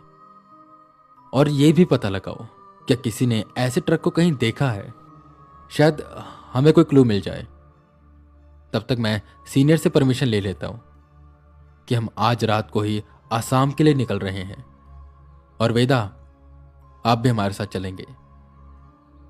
वेदा ने हामी भरी और सब अपने काम पर लग गए। शाम तक रवि के पास रिपोर्ट आ गई। असम में उस ट्रक को देखा गया। वो गुवाहाटी से होते हुए एक गांव की ओर गया, जहां बस जंगल ही जंगल था, और वहां पर एक गुफा भी थी जो बहुत पुरानी थी। शायद वो ट्रक उसी में गए थे। बस ये सुनने भर की देर थी कि इंस्पेक्टर अपनी टीम, जिसमें वेदा, sub inspector Ravi, constable Rathi, पाठक और 1-2 और लोग थे, जिनके साथ गुवाहाटी की ओर बढ़ने लगे। वैसे इंस्पेक्टर, ये इतनी बड़ी न्यूज है। 40 डेड बॉडीज मिली हैं और उससे भी ज्यादा बॉडीज असम में जा चुकी हैं और इतना कुछ हो चुका है, पर फिर भी ये न्यूज अब तक कहीं दिखाई क्यों नहीं गई? वैसे तो इंडिया का मीडिया इतना तेज है कि अगर कहीं कोई नेता थूक दे तो वो उसे भी रिपीट पे चलाता है, तो ये न्यूज कैसे बच गई? वेदा ने पूछा, जिस पर दीप हल्का सा मुस्कुराए और बोले, कह तो आप सही रहे हो वेदा, इंडिया का मीडिया इतना गिर गया है कि फालतू की न्यूज़ भी बार बार दिखाता रहेगा और काम की न्यूज़ कम चलाएगा। पर ये जो न्यूज़ है ना, इसे हमने भी थोड़ा दबा दिया है और हम नहीं चाहते कि ये पब्लिक हो, क्योंकि अगर ऐसा हो गया तो लोग डर जाएंगे और तरह तरह के सवाल उठने लगेंगे। आप तो जानते ही हो कि सोशल मीडिया कितना तेज है। हल्की सी भी कोई खबर होती है तो वो ट्रेंड कर जाती है और इसमें ऐसी न्यूज़ बहुत बड़ी दिक्कत ला सकती है। इसलिए सरकार ने इस न्यूज़ को दबा दिया। और वेदा, एक और बात आपको बताऊं, सिर्फ इंडिया में ही अब तक ऐसी बहुत सी चीजें हो चुकी हैं जिसे हम एक्सप्लेन नहीं कर सकते और वो अब तक दबी हुई हैं। उनकी फाइल्स भी कहां पर है हम नहीं जानते। वेदा सारी बात को समझ जाते हैं और वो सब आगे बढ़ते रहते हैं। अगले दिन वो सब गुवाहाटी पहुंचे और असम की पुलिस की एक टुकड़े के साथ फॉरेस्ट ऑफिसर्स को लेकर उन्होंने छानबीन शुरू कर दी। उस गांव में वो चप्पा चप्पा छान मार रहे थे कि एक पुलिस को कच्चे सड़क पर ट्रक के टायरों के निशान दिखाई दिए और वही वेदा को भी जंगल की एक जगह से बहुत ज़्यादा पावर फील हो रही थी। इतनी ज़्यादा नेगेटिव पावर कि वो बयां तक नहीं कर पा रहे थे और उसके सामने टिक पाना उन्हें एक तरह से नामुमकिन लग रहा था। वो सब उन निशान का पीछा करते करते एक गुफा के सामने पहुंचे जिसके अंदर से बहुत बुरी बदबू आ रही थी। पुलिस ने सीधा अंदर रेड मारी। पीछे पीछे वेदा भी पहुंचे तो वहां पर ढेर सारे लोग थे जो डेड बॉडीज पर एक्सपेरिमेंट कर रहे थे। उनके अंगों को काट रहे थे, उसमें कुछ मिला रहे थे। सब के सब अपने हाथ ऊपर करो और बाहर आओ, वरना एक एक को गोलियों से भून दूंगा। इंस्पेक्टर दीप जोर से चिल्लाते हैं पर उन पर कोई असर नहीं पड़ता। वो सब ऐसे काम कर रहे थे जैसे वहां पर कोई है ही नहीं और जैसे उन्हें कोई देख ही नहीं रहा। ये सब देखकर वो लोग हैरान हो गए। जब उन्होंने पास जाकर देखा तो उन सबकी आंखें बंद थी और वो उन अंगों को काट रहे थे और उसमें कुछ काले रंग का पदार्थ मिला रहे थे। वेदा, ये सब क्या हो रहा है? आप जरा खुद आकर देखिए, दीप ने कहा। पर वेदा वहीं खड़े बस कांप रहे थे। दीप समझ गए यहां पर जरूर कुछ ऐसा है जिससे वेदा डर रहे हैं। दीप ने यहां वहां देखा कि उतनी देर में वेदा चिल्लाए, सब लोग जमीन पर लेट जाओ। और वो सब लेट गए कि एक तेज लेजर जैसा कुछ निकला और वहां पर जितने भी इंसान खड़े थे उनके सर धड़ से अलग हो गए। पर सर कटने के बाद भी वो सब काम करते जा रहे थे। ये क्या था? सब हैरान थे कि वेदा खड़े हुए। कौन हो तुम और क्या चाहिए तुम्हें?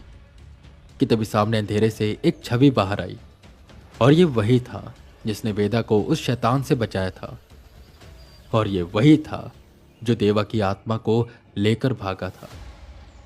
पर ये इतना ताकतवर कैसे हो गया था? वेदा ये सोच रहे थे। आओ वेदा, तुम्हारे स्वागत के लिए बस थोड़ी सी आतिशबाजी कर रहा था। मुझे तो पहले ही पता चल गया था कि तुम आ रहे हो। खैर, जो काम मैं उस दिन नहीं कर पाया था वो काम मैं आज पूरा करूंगा। तुम आए तो यहां पर जिंदा हो, पर जिंदा जा नहीं पाओगे। इतनी देर में दीप उस पर गोलियां चलाते हैं पर गोलियां उसके जिस्म से टकराती है और पिचक कर नीचे गिर जाती है। उसे गुस्सा आया और उसने दीप की ओर हमला किया, जिस पर वेदा आगे आते हैं और अपनी शील्ड से दीप को बचाते हैं। वेदा, तो तुम्हें तुम्हारी शक्तियां मिल गई। इसका मतलब यह है कि अब लड़ने में मुझे और मजा आएगा। बस इतना बोल वो जोर से चिल्लाया और एक लाल रंग का गेट सामने आ गया जो धीरे धीरे खुलने लगा। वो गेट इस दुनिया का नहीं लग रहा था और उसमें से तरह तरह की स्पिरिट्स बाहर निकल कर आने लगी जिनसे वेदा को अकेले ही निपटना था, क्योंकि पुलिस की गोलियों का उन पर कोई असर नहीं हो रहा था और वो सब वेदा की ओर बढ़ रहे थे।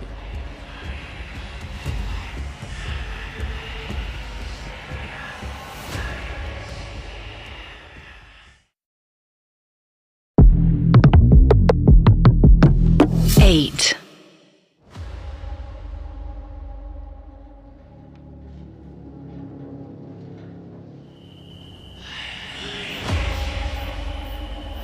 वेदा चारों तरफ से दूसरी दुनिया की स्पिरिट से घिर चुके थे। पुलिस की गन्स कोई काम नहीं आ रही थी और वही वो एंटिटी जो ये सब कर रही थी वो बस खड़े होकर ये देख रही थी। वेदा भी तैयार थे। उन्होंने अपनी शक्तियों को एकत्रित किया। उनकी आंखें चमकी और एक तलवार उनके हाथ में आ गई। वो सबके साथ एक एक कर लड़ने लगे और ये सब देखकर बाकी लोग हैरान हो रहे थे। और वो स्पिरिट्स बहुत ज्यादा थी और उन सब से एक साथ लड़ना उनके लिए काफी मुश्किल हो रहा था। ऊपर से उन्हें इसके बाद उस एंटिटी से भी लड़ना था। वेदा लड़ ही रहे थे कि एकदम से उनकी पीठ पर एक वार हुआ। वो घुटने के बल बैठ गए। काट दो इसका गला। वो एंटिटी चिल्लाई। वेदा उठने की कोशिश करते हैं पर वो सब बहुत ज्यादा थे। वेदा उनसे घिर चुके थे। सबको लगा ये अंत है कि उतनी देर में उन सब स्पिरिट्स पर किसी ने कुछ छिड़का जिससे वो सब चिल्लाने लगे। वेदा हैरान हुए कि ये किसका काम है।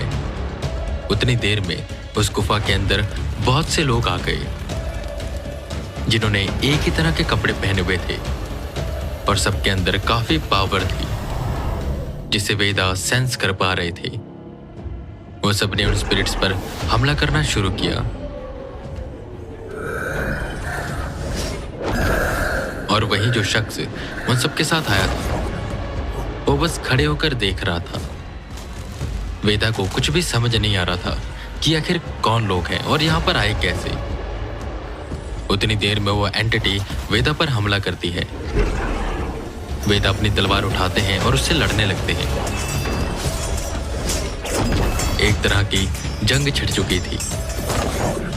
सब लोग लड़ रहे थे और जो लड़ने के काबिल नहीं थे वो बस देख रहे थे। वो एंटिटी वेदा पर हावी हो रही थी। उसने वेदा की ओर अपनी लेजर से हमला किया जिससे वो साइड की ओर कूदे और उनकी तलवार छूट गई। वो एंटिटी एकदम से सामने आई और उसने वेदा पर वार किया। वेदा ने अपनी आंखें बंद करी और अपना हाथ आगे बढ़ाया। वेदा ने अपने एक हाथ से उस एंटिटी के वार को रोक दिया जिससे वो एंटिटी बिल्कुल हैरान हो गई और वेदा भी हैरान हो गए। तब उन्हें याद आया कि उनके पास उस प्राचीन स्पिरिट की ताकत है जो आत्माओं का शिकार करती थी। वेदा ने वापसी करी और उस एंटिटी से बिना तलवार के लड़ने लगे। धीरे धीरे उस एंटिटी की रफ्तार बढ़ने लगी और साथ ही साथ वेदा भी अपनी लिमिट को पुश करने लगे। वहीं जो बाकी लोग आए थे वो एक एक कर उन स्पिरिट्स को हरा रहे थे। वहीं वेदा भी उस एंटिटी पर हावी होने लगे थे। सबको लग रहा था कि ये जंग वो जीत जाएंगे पर शायद ऐसा होने नहीं वाला था क्योंकि जैसे ही वो एंटिटी नीचे गिरी उतनी देर में एक काले रंग का कौवा उड़ते हुए आया और चिल्लाकर बोलने लगा, मालिक वो जाग गया है। हमारा प्रोजेक्ट 54 सक्सेसफुल रहा। वो एंटिटी एकदम से जोर जोर से हंसने लगी। वेदा को याद आई मोहित की वो बात कि उसने सपने में ये देखा है कि एक ऐसी बॉडी बन रही है जिसमें ये उस तांत्रिक की आत्मा को समा पाएगा और फिर उसे हरा पाना एक तरह से नामुमकिन हो जाएगा। वेदा ने यहां वहां देखा तो आसपास कुछ भी नहीं था। वेदा वेदा वेदा, यहां वहां क्या देख रहे हो? वो इस दुनिया में नहीं है और जो होना था वो हो गया। ये जितनी बॉडीज मैंने मंगवाई थी वो सब एक एक करके फेल होती जा रही थी। तुम्हें पता है, मैं खास दूसरी दुनिया से एक ऐसी चीज लेकर आया जो डेड बॉडीज को पावरफुल बनाकर एक शेल बना देती है जिसके अंदर अगर हम कोई ताकत और आत्मा डालते हैं तो वो और भी ज्यादा ताकतवर और खतरनाक हो जाता है। और तुम जानते हो जो चीज मैंने मिलाई है वो क्या है? वो शैडो क्लैन का एक्सिलर है, जिसका मतलब ये है कि अब उस तांत्रिक की आत्मा जो इतनी पावरफुल थी उसके पास अब शैडो क्लैन की पावर्स भी है और अब वो मेरा गुलाम है। उससे जैसा मैं कहूंगा वो वैसा ही करेगा। पहले मैंने सोचा था कि मैं उसके साथ काम करूंगा, पर फिर मुझे एक ऐसी चीज मिली जिससे मैं ये शैडो क्लैन का एक्सिलर ले पाया। और तब मैंने सोचा कि अब मैं इसको अपना गुलाम बनाऊंगा। और अब तुम्हें पता चलेगा कि असली ताकत किसको कहा जाता है। मेरा प्रोजेक्ट 54 सक्सेसफुल रहा। ये बोल वो हंसने लगा। वेदा को उस एंटिटी की कोई बात समझ नहीं आती। पर वहीं जो दूसरे लोग आए थे और वो जो कोट पैंट पहने गुफा के गेट पर खड़ा शख्स था, वो बिल्कुल डर सा गया कि आखिर ऐसे कैसे हो सकता है शैडो क्लैन का एक्सिलर। अब बारी है तुम्हें हमारे उस प्रोजेक्ट 54 की ताकत दिखाने की। मेरे गुलाम आ जाओ। उतनी देर में वो एंटिटी जोर से चिल्लाते हुए बोला। वो शख्स भागते हुए आगे आया और उसने अपनी जेब से एक रिमोट जैसा कुछ निकाला और हवा में करके एक बटन दबाया, जिससे बहुत तेज रोशनी हुई और वह एंटिटी चिल्लाने लगी। कुछ देर बाद जैसे ही वो रोशनी गई और उस एंटिटी ने देखा तो वहां पर कोई नहीं था। भाग गए?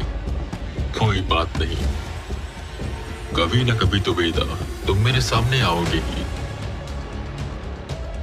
इतना बोल वो वहां से निकल गया।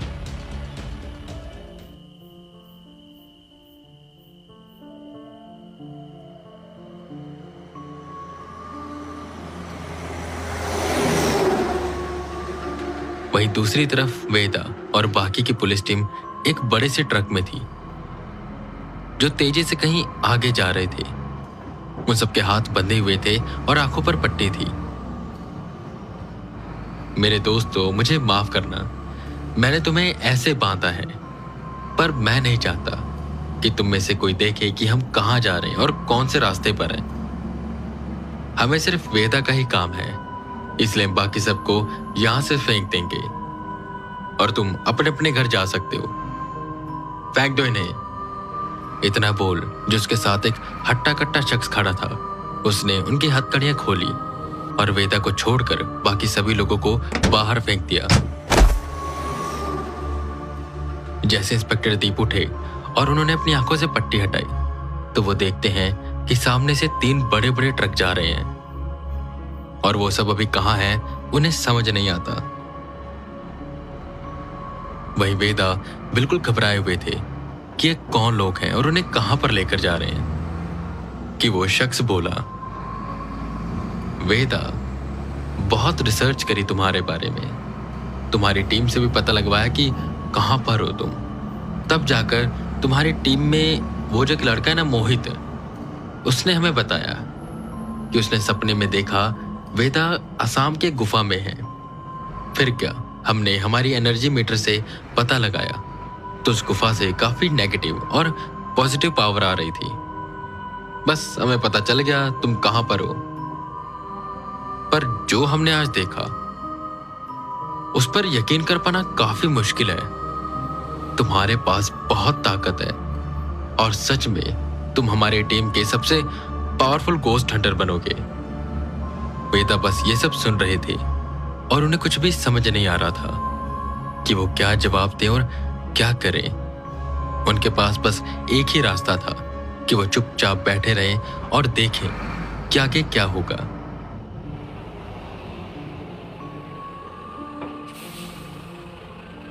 ट्रक एक बिल्डिंग के अंदर जाकर रुका। वेदा की आंखों से पट्टी हटाई गई और हथकड़ियां खोली गई। वेदा ने देखा कि वो किसी बड़ी कंपनी के अंदर है जहां पर काम चल रहा है। बड़ी बड़ी गाड़ियां खड़ी हैं और लोग कंप्यूटर पर बस काम कर रहे हैं। क्या हो रहा है यहाँ?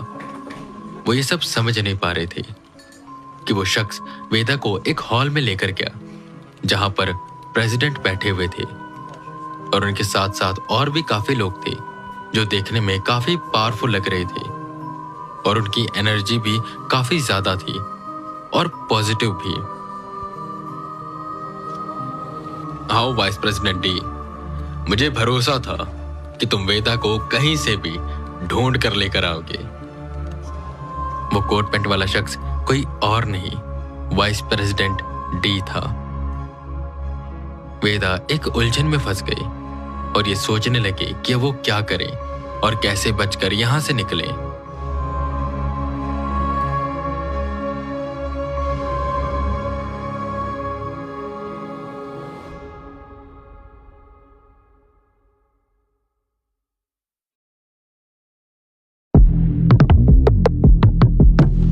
Eight.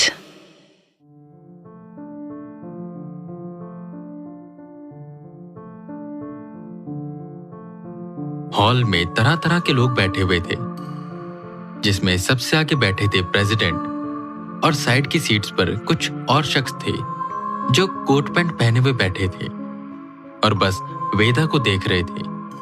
और उनके बगल में जाकर वाइस प्रेसिडेंट डी भी बैठ गए और वेदा को सामने की चेयर पर बैठा दिया गया।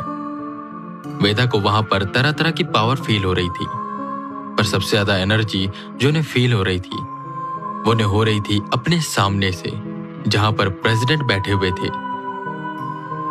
मैंने बहुत सुना है तुम्हारे बारे में, तुम्हारे मिशन भी देखे हैं, काफी अच्छा काम कर रहे हो वेदा, पर मैंने यहाँ पर तुम्हें तुम्हारी तारीफ करने के लिए नहीं बुलाया। मैं इस कंपनी का प्रेसिडेंट हूँ और ये जो तुम्हें दिख रहे हैं यहाँ पर बैठे हुए, ये सब हमारी कंपनी के टॉप के गोस्ट हंटर्स हैं। हमारी कंपनी वर्ल्ड के बेस्ट गोस्ट हंटर्स को इकट्ठा करती है ताकि हम दूसरी दुनिया की ताकतों से लड़ सकें, और अब तक हमने काफी मुश्किल मिशन भी पूरे किए हैं। एज अ टीम हम कुछ भी कर सकते हैं, तुम जानते ही हो। हमारे पास 3 क्लास के गोस्ट हंटर्स हैं, ए क्लास, बी क्लास और एक है ई क्लास। ई में हमारे ऐसे गोस्ट हंटर्स आते हैं जो बहुत ज्यादा पावरफुल हैं, और ऐसे बस हमारे पास 3 हैं। ए में उनसे थोड़े कम, और बी में जो नए नए गोस्ट हंटर्स हैं हम उन्हें रखते हैं। और जैसे मैंने तुम्हारे बारे में सुना है और तुम्हारी ताकतें देखी हैं, मुझे लगता है कि तुम्हारी क्लास ई रहेगी। तुम एक ई क्लास के गोस्ट हंटर हो। वेदा ये सारी बातें सुन रहे थे और समझ भी रहे थे।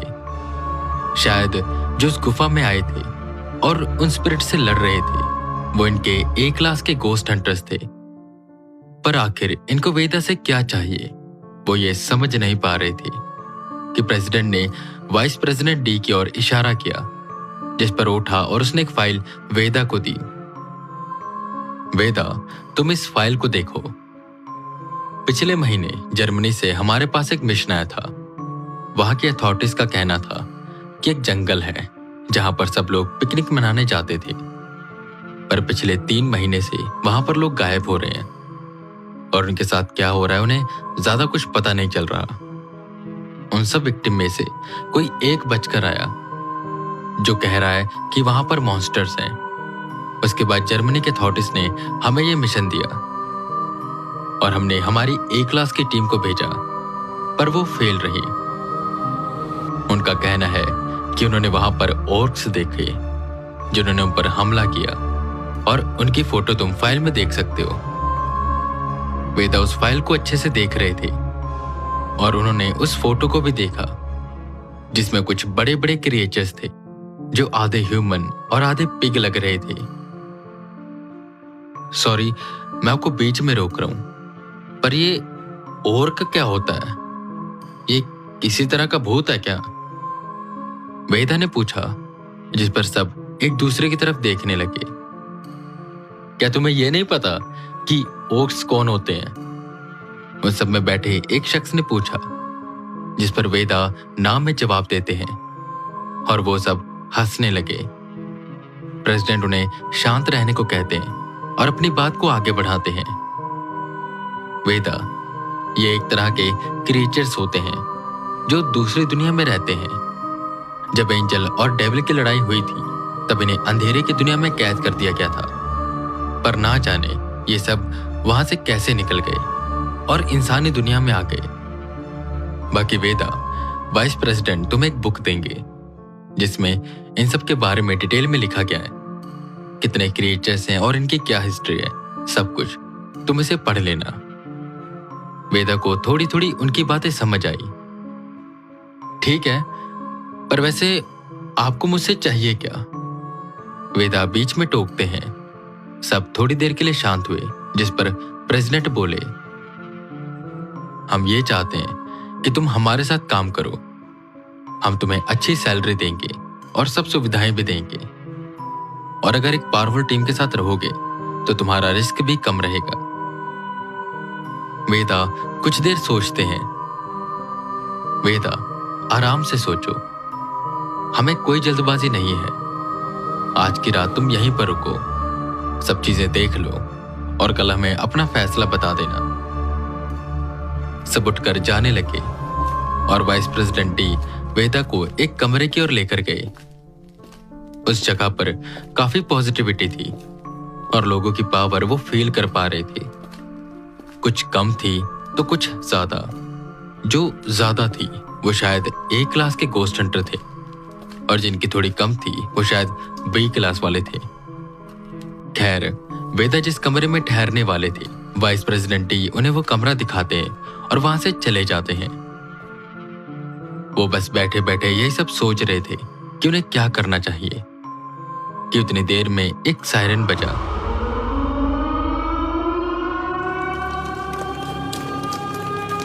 सब लोगों में भगदड़ मच गई और वेदा को भी कुछ जाने पहचाने एनर्जी सेंस हुई। वो भी भागकर वहां गए जहां से एनर्जी आ रही थी। तुम जो भी हो वहां पर मत जाओ। एक बहुत ही पावरफुल एंटिटी आई है और उसने हम पर हमला कर दिया है। हमारे ए क्लास के गोस्ट हंटर उससे लड़ रहे हैं, तो डरने की बात नहीं है। तुम अपने कमरे में चले जाओ, वरना कुछ भी हो सकता है। एक शख्स ने कहा, जिस पर वेदा उसे साइड करते हैं और नीचे जाते हैं जहां पर बहुत सारे ए क्लास के गोस्ट हंटर उस एंटिटी से लड़ रहे थे। वो एंटिटी जिसके साथ वेदा ने डील करी थी और जिसे वो बच्चे की स्पिरिट दी थी उन्होंने। वेदा भाग कर जाते हैं और उन्हें रोकते हैं। रुको, हमला मत करो, उन्होंने कहा। जिस पर ए क्लास का हेड आगे आता है और कहता है, कौन हो तुम और बीच में क्यों आ गए? तुम नहीं जानते हो कि ये बहुत पावरफुल एंटिटी है। तुम हट जाओ यहां से, वरना कुछ भी हो सकता है। जिस पर पीछे से प्रेसिडेंट और वाइस प्रेसिडेंट डी आते हैं। रुक जाओ, वेदा को जो करना है उसे करने दो, प्रेसिडेंट ने कहा। जिस पर सब लोग साइड हो गए। वेदा उस एंटिटी के पास गए जो स्थिर नहीं थी। क्या हुआ? आप यहां पर क्या कर रहे हो? उन्होंने कहा। जिस पर वो एंटिटी बोली, तुम हमारी डील को भूल रहे हो। हमने एक डील की थी, तुम मुझे आत्माएं लाकर दोगे और मैं तुम्हें तुम्हारी शक्तियां दूंगा। उन दोनों की ये बातें कोई समझ नहीं पा रहा था, क्योंकि जिस भाषा में वो बात कर रहे थे वो इंसानी भाषा नहीं थी। ऐसा नहीं है कि मैं अपनी डील भूल रहा हूं। आपने मुझे 1 हफ्ते का वक्त दिया था उस बच्चे की आत्मा के लिए, और मैंने उसकी जगह आपको ढेर सारी आत्माएं दे दी थी। तो उसके बाद आपने ही कहा था कि हम बाद में मिलेंगे। अब बताइए मुझे क्या करना है? वेदा इतना क्या कर पलटते हैं। ये मेरे साथ हैं, ये आप सबको कुछ भी नहीं कहेंगे। बस इन्हें मुझसे कुछ काम है। मैं थोड़ी देर के लिए बाहर जा रहा हूं, आप सब प्लीज पैनिक मत होइए। इतना बोल वेदा उस एंटिटी को लेकर बाहर चले गए और बाकी सब लोग देखते रह गए। कितनी पावरफुल एंटिटी वेदा के साथ है। प्रेसिडेंट मुस्कुराए। जितना मैंने सोचा था, ये तो उससे भी ज्यादा ताकतवर निकला। इतनी पावरफुल एंटिटी जिससे हमारे एक क्लास के गोस्ट हंटर लड़ तक नहीं पा रहे थे, वो वेदा की दोस्त है। वहीं बाहर वेदा पूछते हैं, बताइए यहां पर कोई भी नहीं आएगा?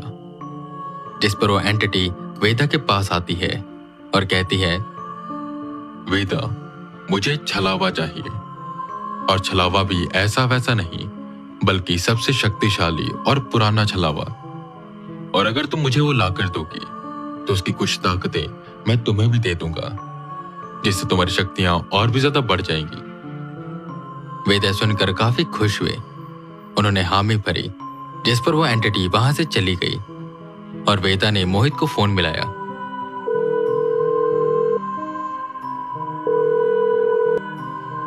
सॉरी सर, मैं उन्हें आपके बारे में बताना नहीं चाहता था, पर उन्होंने मुझे बहुत फोर्स किया, इसलिए मुझे बताना पड़ा। वैसे सर आप ठीक तो है ना? मोहित ने पूछा, जिस पर वेदा कहते हैं, कोई बात नहीं मोहित, मैं ठीक हूं। और क्या हुआ, तुम्हें आजकल कोई सपने नहीं आ रहे? मोहित डरते हुए बोला, सर सच बताऊं तो मुझे बस एक ही सपना आ रहा है कि कोई बड़ा सा महल है जहां पर ढेर सारी शैडो है, पर कोई इंसान नहीं है और वो किसी चीज की रखवाली कर रहे हैं। और जैसे ही मैं थोड़ा और आगे जाने की कोशिश करता हूं तो उनमें से कोई एक मुझ पर हमला कर देता है, जिससे मेरा सपना टूट जाता है। वेदा थोड़े से गंभीर हुए, जिस पर उन्होंने यहां पर हुई सारी बात मोहित को बताई और कहा कि वो ये बातें आर्यन को भी बता दें। इसी के साथ साथ उन्होंने छलावा के बारे में भी पूछा, जिस पर मोहित बताता है, सर मैंने सुना है कि छलावा पहाड़ी इलाकों में ज्यादा रहते हैं और कई केसेस ऐसे आए भी हैं। और सर एक तो बहुत फेमस है मसूरी से, कि वहां पर बहुत से लोगों ने छलावा देखा है और उससे उनका इनकाउंटर भी हुआ है। तो सर मेरे ख्याल से आपको वहां पर जाना चाहिए। वेदा मुस्कुराए और उन्हें पता था कि उन्हें क्या करना है और कहां जाना है। अगले दिन उन्होंने प्रेसिडेंट से कहा कि वो उनकी टीम ज्वाइन करेंगे, पर वो इसी के साथ साथ अपने साइड के मिशन भी करते रहेंगे, जिस पर उन्हें कोई रोके ना। बस उन्हें अगले हफ्ते ई क्लास के गोस्ट हंटर्स के साथ जर्मनी जाना था, जिसके लिए उन्हें जल्द से जल्द छलावा का मिशन खत्म करना था।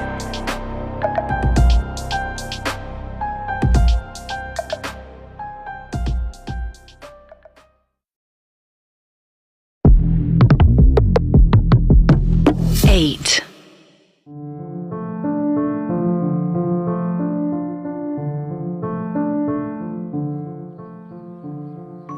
वेदा, अभी तुमने हमारा एग्रीमेंट साइन नहीं किया, इसके लिए हम तुम्हें अपनी लोकेशन ऐसे रिवील नहीं कर सकते। तुम जाओ, हम तुम्हें रोकेंगे नहीं, पर तुम जैसे आए थे तुम्हें वैसे ही जाना पड़ेगा और उसके लिए तुम हमें माफ करना। अपना जो भी मिशन है उसे पूरा करके आराम से आओ, फिर हम साइन वगैरह कर लेंगे और उसके बाद हमें जर्मनी भी निकलना है। प्रेसिडेंट ने वेदा से कहा, जिस पर वेदा हाँ में सिर हिलाते हैं और उनसे मिलते हैं। वो वहां से जाने के लिए निकल गए, पर उन्हें रह रहकर प्रेसिडेंट से एक एनर्जी सेंस हो रही थी, जो ना तो पॉजिटिव थी और ना ही नेगेटिव। बस वो एक ऐसी एनर्जी थी जो काफी पावरफुल थी और उसका कोई नेचर नहीं था। खैर, वेदा इसे एक बार इग्नोर करते हैं और निकल पड़ते हैं अपने अगले मिशन के लिए, मिशन छलावा। वेदा की आंखों में पट्टी बांध दी गई और उन्हें कार में बैठाकर लेकर जाने लगे। आधे रास्ते में पहुंचकर उनकी आंख से पट्टी खोली गई और वो सब एक कहीं जंगली इलाके में थे, जहां बस आसपास पेड़ ही पेड़ दिखाई दे रहे थे। धीरे धीरे वो शहर में आए और वेदा को उन सब ने दिल्ली स्टेशन पर उतार दिया और वहां से चले गए। वेदा ने अब जाकर चैन की सांस ली। वह उन्हें ना जाने क्यों एक अजीब सा डर लग रहा था। मे बी इसलिए क्योंकि वो कभी इतनी पावर के बीच में नहीं रही है, या शायद कोई और रीजन। वो वहां से अंदर गए और दिल्ली से सीधा हरिद्वार के लिए उन्होंने ट्रेन पकड़ी। ट्रेन से वो पहले हरिद्वार पहुंचे, वहां से बस करके देहरादून, और देहरादून से उन्होंने टैक्सी करी और पहुंच गए मसूरी।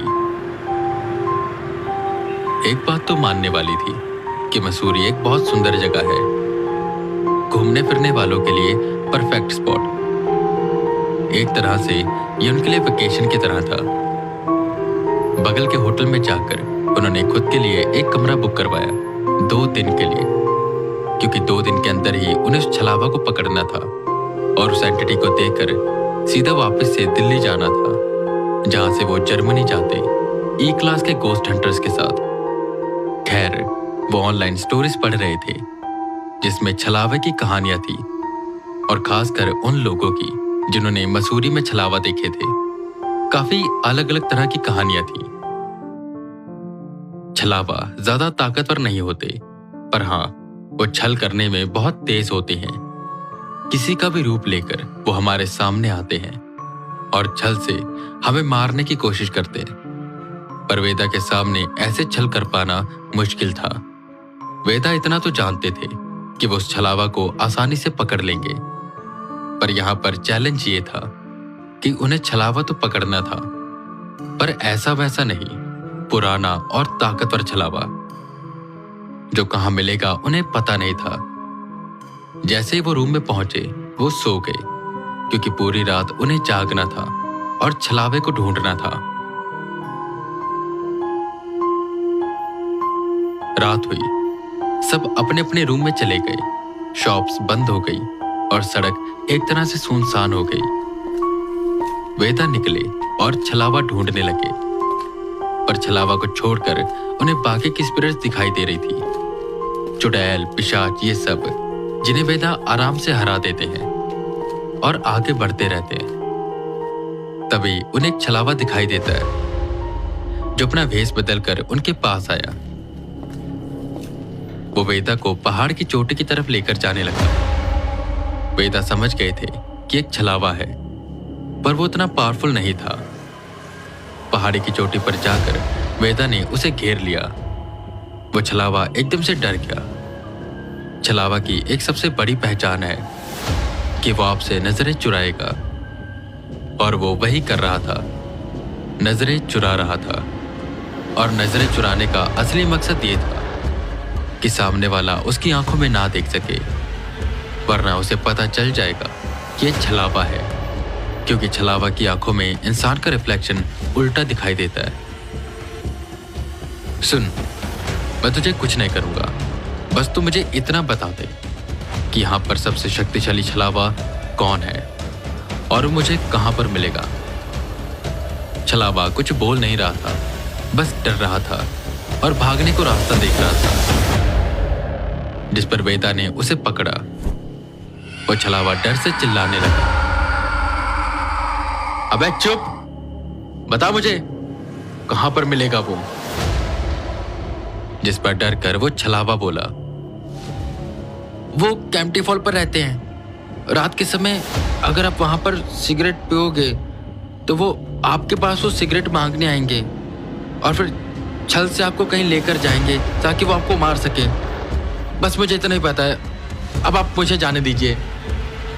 वेदा उसे जाने देते हैं। अभी तो वो कैंपटी फॉल से बहुत दूर थे और वहां पर जाने के लिए उन्हें कल रात को निकलना होगा। पर सिगरेट, वो सिगरेट पीते नहीं थे और कभी पिएंगे भी नहीं, तो आखिर कैसे वो ये सब कर पाएंगे, ये वो सोच ही रहे थे कि तभी उनके दिमाग में आया हर्बल सिगरेट, जिसमें तंबाकू नहीं होता। अगले दिन उन्होंने वो सिगरेट ली और थोड़ा बहुत घूमे। खैर, उनके पास ये आखिरी दिन ही था, क्योंकि कल उन्हें वापस से दिल्ली जाना था। वो वापस से रूम में गई और सो गई। शाम के 6 बज रहे थे। सीधा कैब बुक कर वो कैंपटी फॉल के लिए निकल गई।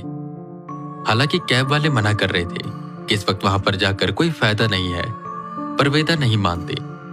और माने भी क्यों, क्योंकि उनका मकसद वहां पर घूमने जाना नहीं, बल्कि उस छलावा को पकड़ना था। खैर, वो कैंपटी फॉल में पहुंचते हैं। थोड़ा बहुत यहाँ वहाँ घूमते हैं। धीरे धीरे लोग कम होने लगे, शॉप भी बंद होने लगी। वो थोड़ा यहाँ वहाँ अकेला घूमने लगे। जैसे ही रात अंधेरी हुई, उन्होंने अपनी जेब से एक हर्बल सिगरेट निकाली और उसे जलाकर पीने लगे। ये सब चीजें वैसे उन्हें शोभा नहीं देती, पर जो वो कर रहे थे वो धर्म का काम था और उन्हें उस छलावा को भी पकड़ना था, तो वो इतना ऐतराज नहीं करते। 1 सिगरेट, 2 सिगरेट, वो छलावा अब तक आया नहीं। वेदा को लगा कि शायद कल वाला छलावा झूठ बोल रहा था, जिस पर वेदा को पीछे से कदमों की आवाज आती है और एक स्ट्रॉन्ग पावर उन्हें सेंस होती है। नेगेटिव एनर्जी, ऐसी जिसे सेंस करने से ही पता चल रहा था कि ये जो भी है इसमें छल कूट कूट कर भरा है। भाई साहब, वेदा के पीछे आए एक शख्स ने कहा। वेदा पलटते हैं तो शर्ट पैंट पहने और दिखने में सीधा साधा आदमी उनके सामने खड़ा था। अगर उनकी जगह पर कोई और होता तो वो पहचान नहीं पाता कि ये कोई छलावा है, क्योंकि उसकी आंखें उसने ऐसे कर ली थी कि आप अगर उसमें देखने की कोशिश करते तो आपका रिफ्लेक्शन दिखाई न देता, और थोड़ी देर बात करने के बाद ही वो किसी और दिशा में देखने लगता, जो कि बिल्कुल नेचुरल था। दरअसल मुझे सिगरेट पीने की तलब हो रही है और मेरे पास सिगरेट है नहीं, इफ यू डोंट माइंड, उसने कहा, जिस पर वेदा उसकी ओर सिगरेट करते हैं और उसे जलाते हैं।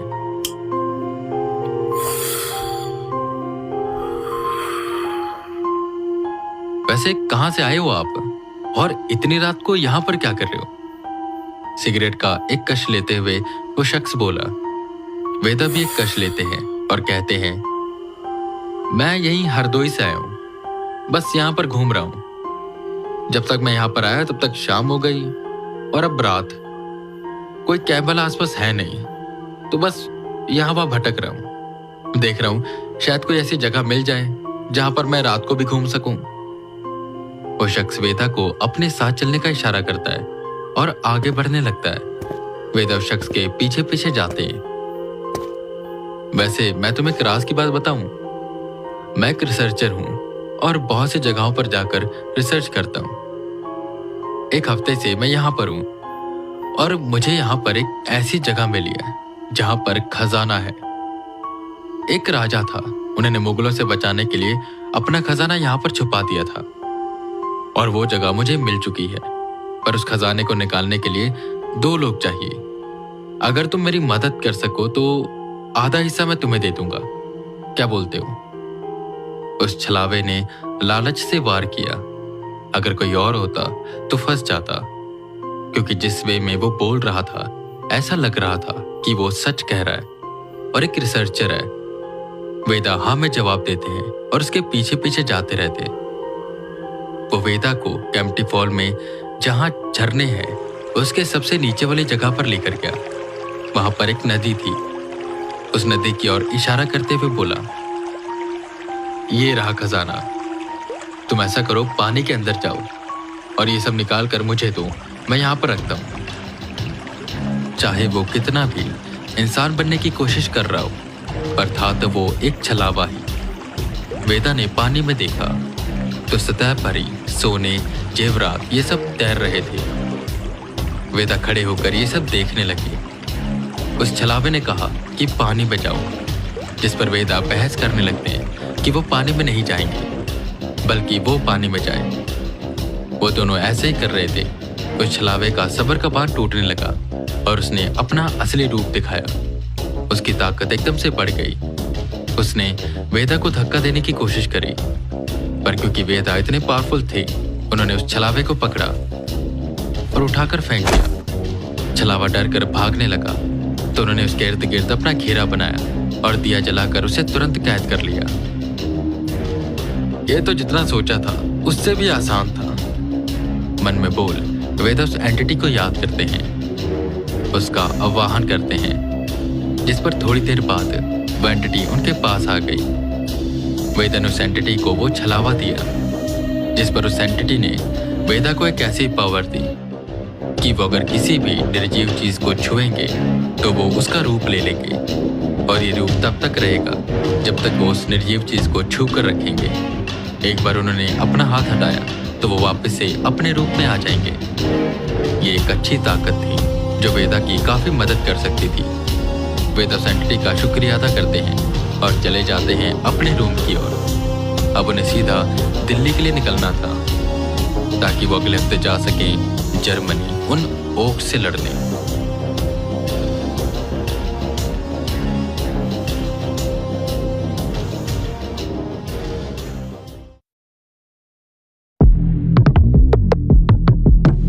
Eight.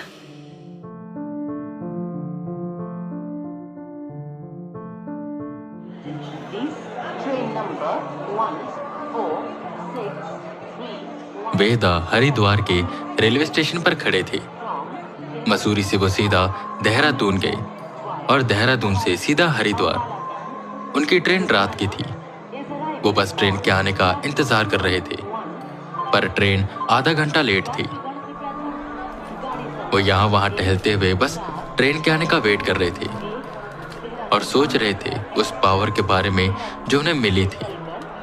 उन्हें अब तक समझ नहीं आया था कि वो उसका इस्तेमाल कैसे करेंगे। जो ये शक्तियां थी वो ऐसी शक्तियां थी कि अगर वो किसी भी निर्जीव चीज पर अपना हाथ रखेंगे तो वो उसका रूप ले लेंगे। पर उन्होंने काफी चीजों को छू कर देखा, पर वो उसका रूप नहीं ले पाए। उन्हें कुछ भी समझ नहीं आ रहा था कि वो आखिर करेंगे कैसे ये। शायद इस शक्ति को पूर्ण रूप से पाने के लिए उन्हें अभ्यास करना होगा। खैर, उतनी देर में ट्रेन आ जाती है।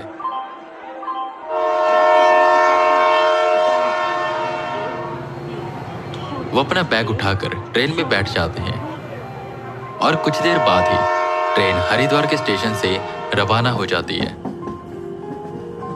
सफर ज्यादा लंबा था नहीं। वेदा थके हुए थे तो वो आराम से लेट गए। देखते ही देखते उन्हें नींद भी आ गई। रात के यहीं 1 बज रहे थे। ट्रेन एक जगह पर रुकी हुई थी, शायद क्रॉसिंग थी। सारी सवारियां आराम से सो रही थी, पर वहीं ट्रेन के बाहर शायद कोई चल रहा था। वेदा की आंख एकदम से खुली। उन्हें महसूस हुआ कि आसपास कोई नेगेटिव पावर है। वो सतर्क होकर बैठ गए कि उन्हें अचानक किसी के रोने की आवाज सुनाई दी। वेदा थोड़े से हैरान हुए और अपनी सीट से उतरे। बाहर देखा तो गुप्त अंधेरा था और ट्रेन एक सुनसान सी जगह पर खड़ी थी जहां बस आसपास पेड़ ही पेड़ थे। वेदा ट्रेन से नीचे उतरे और उन्होंने सिग्नल देखा तो सिग्नल रेड था। उन्होंने सोचा कि क्रॉसिंग होगी और वो उस रोने की आवाज का पीछा करने लगे जो पास से ही आ रही थी। अपने फोन की लाइट जला वो यहाँ वहां देखने लगे। नेगेटिव पावर तो थी, इतना उन्हें यकीन था। थोड़ी आगे जाने के बाद वेदा को अंधेरे में एक शख्स दिखाई दिया जो कुछ ढूंढ रहा था। वो झुककर झाड़ियों में हाथ फेर रहा था, इसलिए वेदा उसे अच्छे से देख नहीं पा रहे थे। भाई साहब, क्या हुआ? कुछ गुम गया क्या आपका? वेदा ने पूछा, जिस पर वो एकदम से चुप हुआ और बोला, हाँ, मेरी एक बहुत कीमती चीज गुम गई है और उसके बिना मैं कुछ देख नहीं पा रहा हूं। कीमती चीज? वेदा सोच में पड़ गए। शायद इनका चश्मा गुम गया होगा, वेदा ने सोचा। और उस शख्स से उन्हें ऐसी कोई पावर फील नहीं हो रही थी, पर हाँ, उसके आसपास कोई जगह थी जहां पर कोई ना कोई नेगेटिव पावर थी। खैर, वेदा उसका चश्मा ढूंढने में मदद करने लग जाते हैं। वैसे आप यहां पर क्या कर रहे हो? वेदा ने पूछा, जिस पर वो शख्स एकदम से रुका और बोला, मैं यहीं बगल के गांव में रहता हूं, यहां बस फ्रेश होने आया था। एक बात इसमें गौर करने वाली थी, वो शख्स वेदा के सामने था, पर वेदा को आवाज अपने राइट साइड से आ रही थी। वेदा थोड़े से कंफ्यूज हुए। वो नेगेटिव एनर्जी एक ही जगह पर स्थिर थी और हिलजुल नहीं रही थी। वेदा इतना ध्यान नहीं देते और बस चश्मा ढूंढते रहते हैं कि अचानक वो शख्स एकदम से खड़ा हुआ और खुशी से बोला, मिल गया, आखिरकार ये मुझे मिल ही गया। वेदा भी खड़े हुए। लगता है कि इनका चश्मा मिल गया, ये सोच वेदा उसकी ओर फ्लैशलाइट करते हैं तो जो वो देखते हैं उससे हैरान हो जाते हैं। उस शख्स के हाथ में एक कटा हुआ सर था और उस शख्स के धड़ पर कोई सर नहीं था। शायद ये एक सरकटा भूत था जो अपना सर ढूंढ रहा था और इसकी सारी नेगेटिव पावर इसके सर में थी, इसलिए उसके धड़ से उन्हें कोई पावर सेंस नहीं हो रही थी। वेदा हल्का सा मुस्कुराए और वापस से अपने डब्बे की ओर जाने लगी। रुको, तुम्हें मुझसे डर नहीं लग रहा? देखो मेरे हाथ में क्या है। मेरे हाथ में मेरा कटा हुआ सर है, इसे गौर से जरा देखो। वो बोला, जिस पर वेदा पलटे और उन्होंने अपने पावर लेवल को थोड़ा अप किया और फिर बोले, अच्छा, तुम्हारे हाथ में तुम्हारा कटा हुआ सर है, इससे मुझे डरना चाहिए, पर एक बार तुम मेरी आंखों में देखो। वो सरकटा एकदम से डर गया और कांपने लगा। मुझे माफ कर दीजिए, मैं आपको जानता नहीं था। मैं आपको कोई नुकसान नहीं पहुंचाऊंगा और पहुंचा सकता भी नहीं हूं, ये मैं जानता हूं, पर मुझे माफ कर दीजिए और जाने दीजिए। उसने कहा, ठीक है, मैं तुम्हें कुछ कहूंगा नहीं, पर 2 मिनट रुको। आखिर तुम्हारे साथ हुआ क्या था? वेदा ने पूछा, क्योंकि अभी सिग्नल लगा हुआ था तो ट्रेन चलने वाली थी नहीं। मैं यहीं बगल के गांव में रहता था। एक रात अचानक से मेरे पेट में दर्द उठा तो मैं भागकर पटरियों के पास आ गया हल्का होने के लिए। तो जैसे ही मैंने अपना काम शुरू किया उतनी देर में ट्रेन आ गई। जब तक मैं उठा और मैंने भागने की कोशिश करी, यहीं पटरियों से फंसकर नीचे गिर गया। उतनी देर में ट्रेन आ गई और मेरा सर धड़ से अलग हो गया। तब से यहाँ पर ऐसे भटकता हूँ। रोज रात को आता हूँ, अपना सर ढूंढने की कोशिश करता हूँ और कोई राहगीर होता है या ट्रेन कभी यहाँ पर रुकती है तो थोड़ा डराने की कोशिश करता हूँ, और कुछ नहीं। मैंने आज तक किसी को नुकसान नहीं पहुंचाया। वो सरकटा बताता है। वेदा सारी बात ध्यान से सुनते हैं। अच्छा ठीक है, तो मुझे तुम ये बताओ, तुम ये सब कर क्यों रहे हो?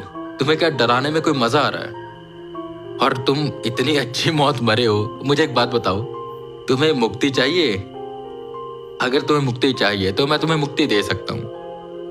वेदा ने पूछा, जिस पर वो थोड़ी देर सोचता है और कहता है, नहीं, मुझे भी मुक्ति नहीं चाहिए। अभी मैं मेरे कर्मों की सजा भुगत रहा हूं। कुछ समय और फिर मुझे खुद ही मुक्ति मिल जाएगी। आखिर जो मेरे यहां पर किए बुरे कर्म हैं उन्हें भी तो मुझे भोगना ही पड़ेगा। वेदा को कुछ समझ नहीं आता कि इतनी देर में दूसरी तरफ से ट्रेन आ जाती है। वो एक मालगाड़ी थी। वेदा की ट्रेन चलने वाली थी। वेदा जल्दी से ट्रेन पर चढ़े और कुछ देर बाद ही उनकी ट्रेन चल पड़ी। और आज जो हुआ उससे वेदा को एक चीज पता चल गई कि कुछ लोगों का कर्म उनके मरने के बाद भी उनका पीछा नहीं छोड़ता। जो जिसने किया है उसे यहीं पर भुगत कर जाना होगा। खैर, वो सो गई और अगले दिन दिल्ली पहुंचे, जहां उन्हें लेने के लिए उस कंपनी के लोग आए हुए थे। उस कंपनी के जिसका उन्हें नाम तक नहीं पता था। वो सब उन्हें कंपनी में लेकर जाते हैं, जहां प्रेसिडेंट उन्हें ग्रीट करते हैं और एग्रीमेंट देते हैं। वेदा उस एग्रीमेंट को अच्छे से पढ़ते हैं। एग्रीमेंट में ये था कि जब भी उन्हें मिशन पर जाना होगा तो वो उन्हें हफ्ते पहले बता देंगे और किसी भी हालत में वेदा को आना होगा।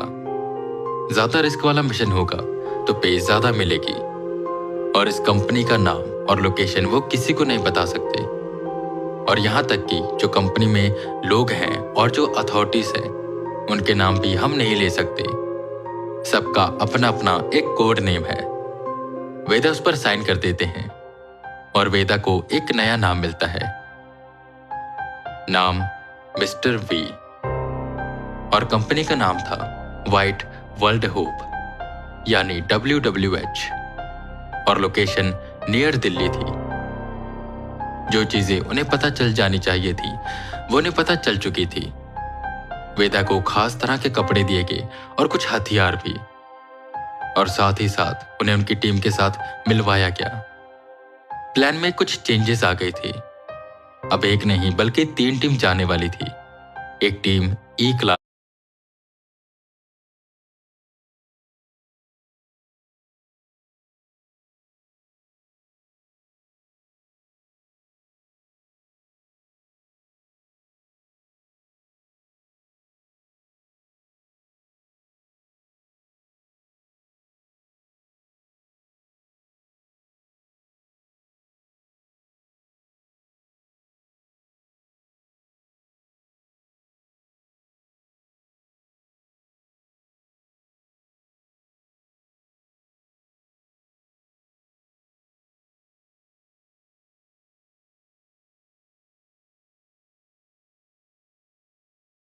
की जो उन ओक्स पर हमला करेगी, एक टीम A क्लास की जो बैकअप पर रहेगी, और एक स्काउट टीम जो ढूंढेगी कि वो ओर्क्स कहां से आए हैं और वहां पर क्या हो रहा है। अब सब कुछ तय हो चुका था। वेदा को 2 दिन बाद जर्मनी निकलना था और उन ओक्स का सामना करना था।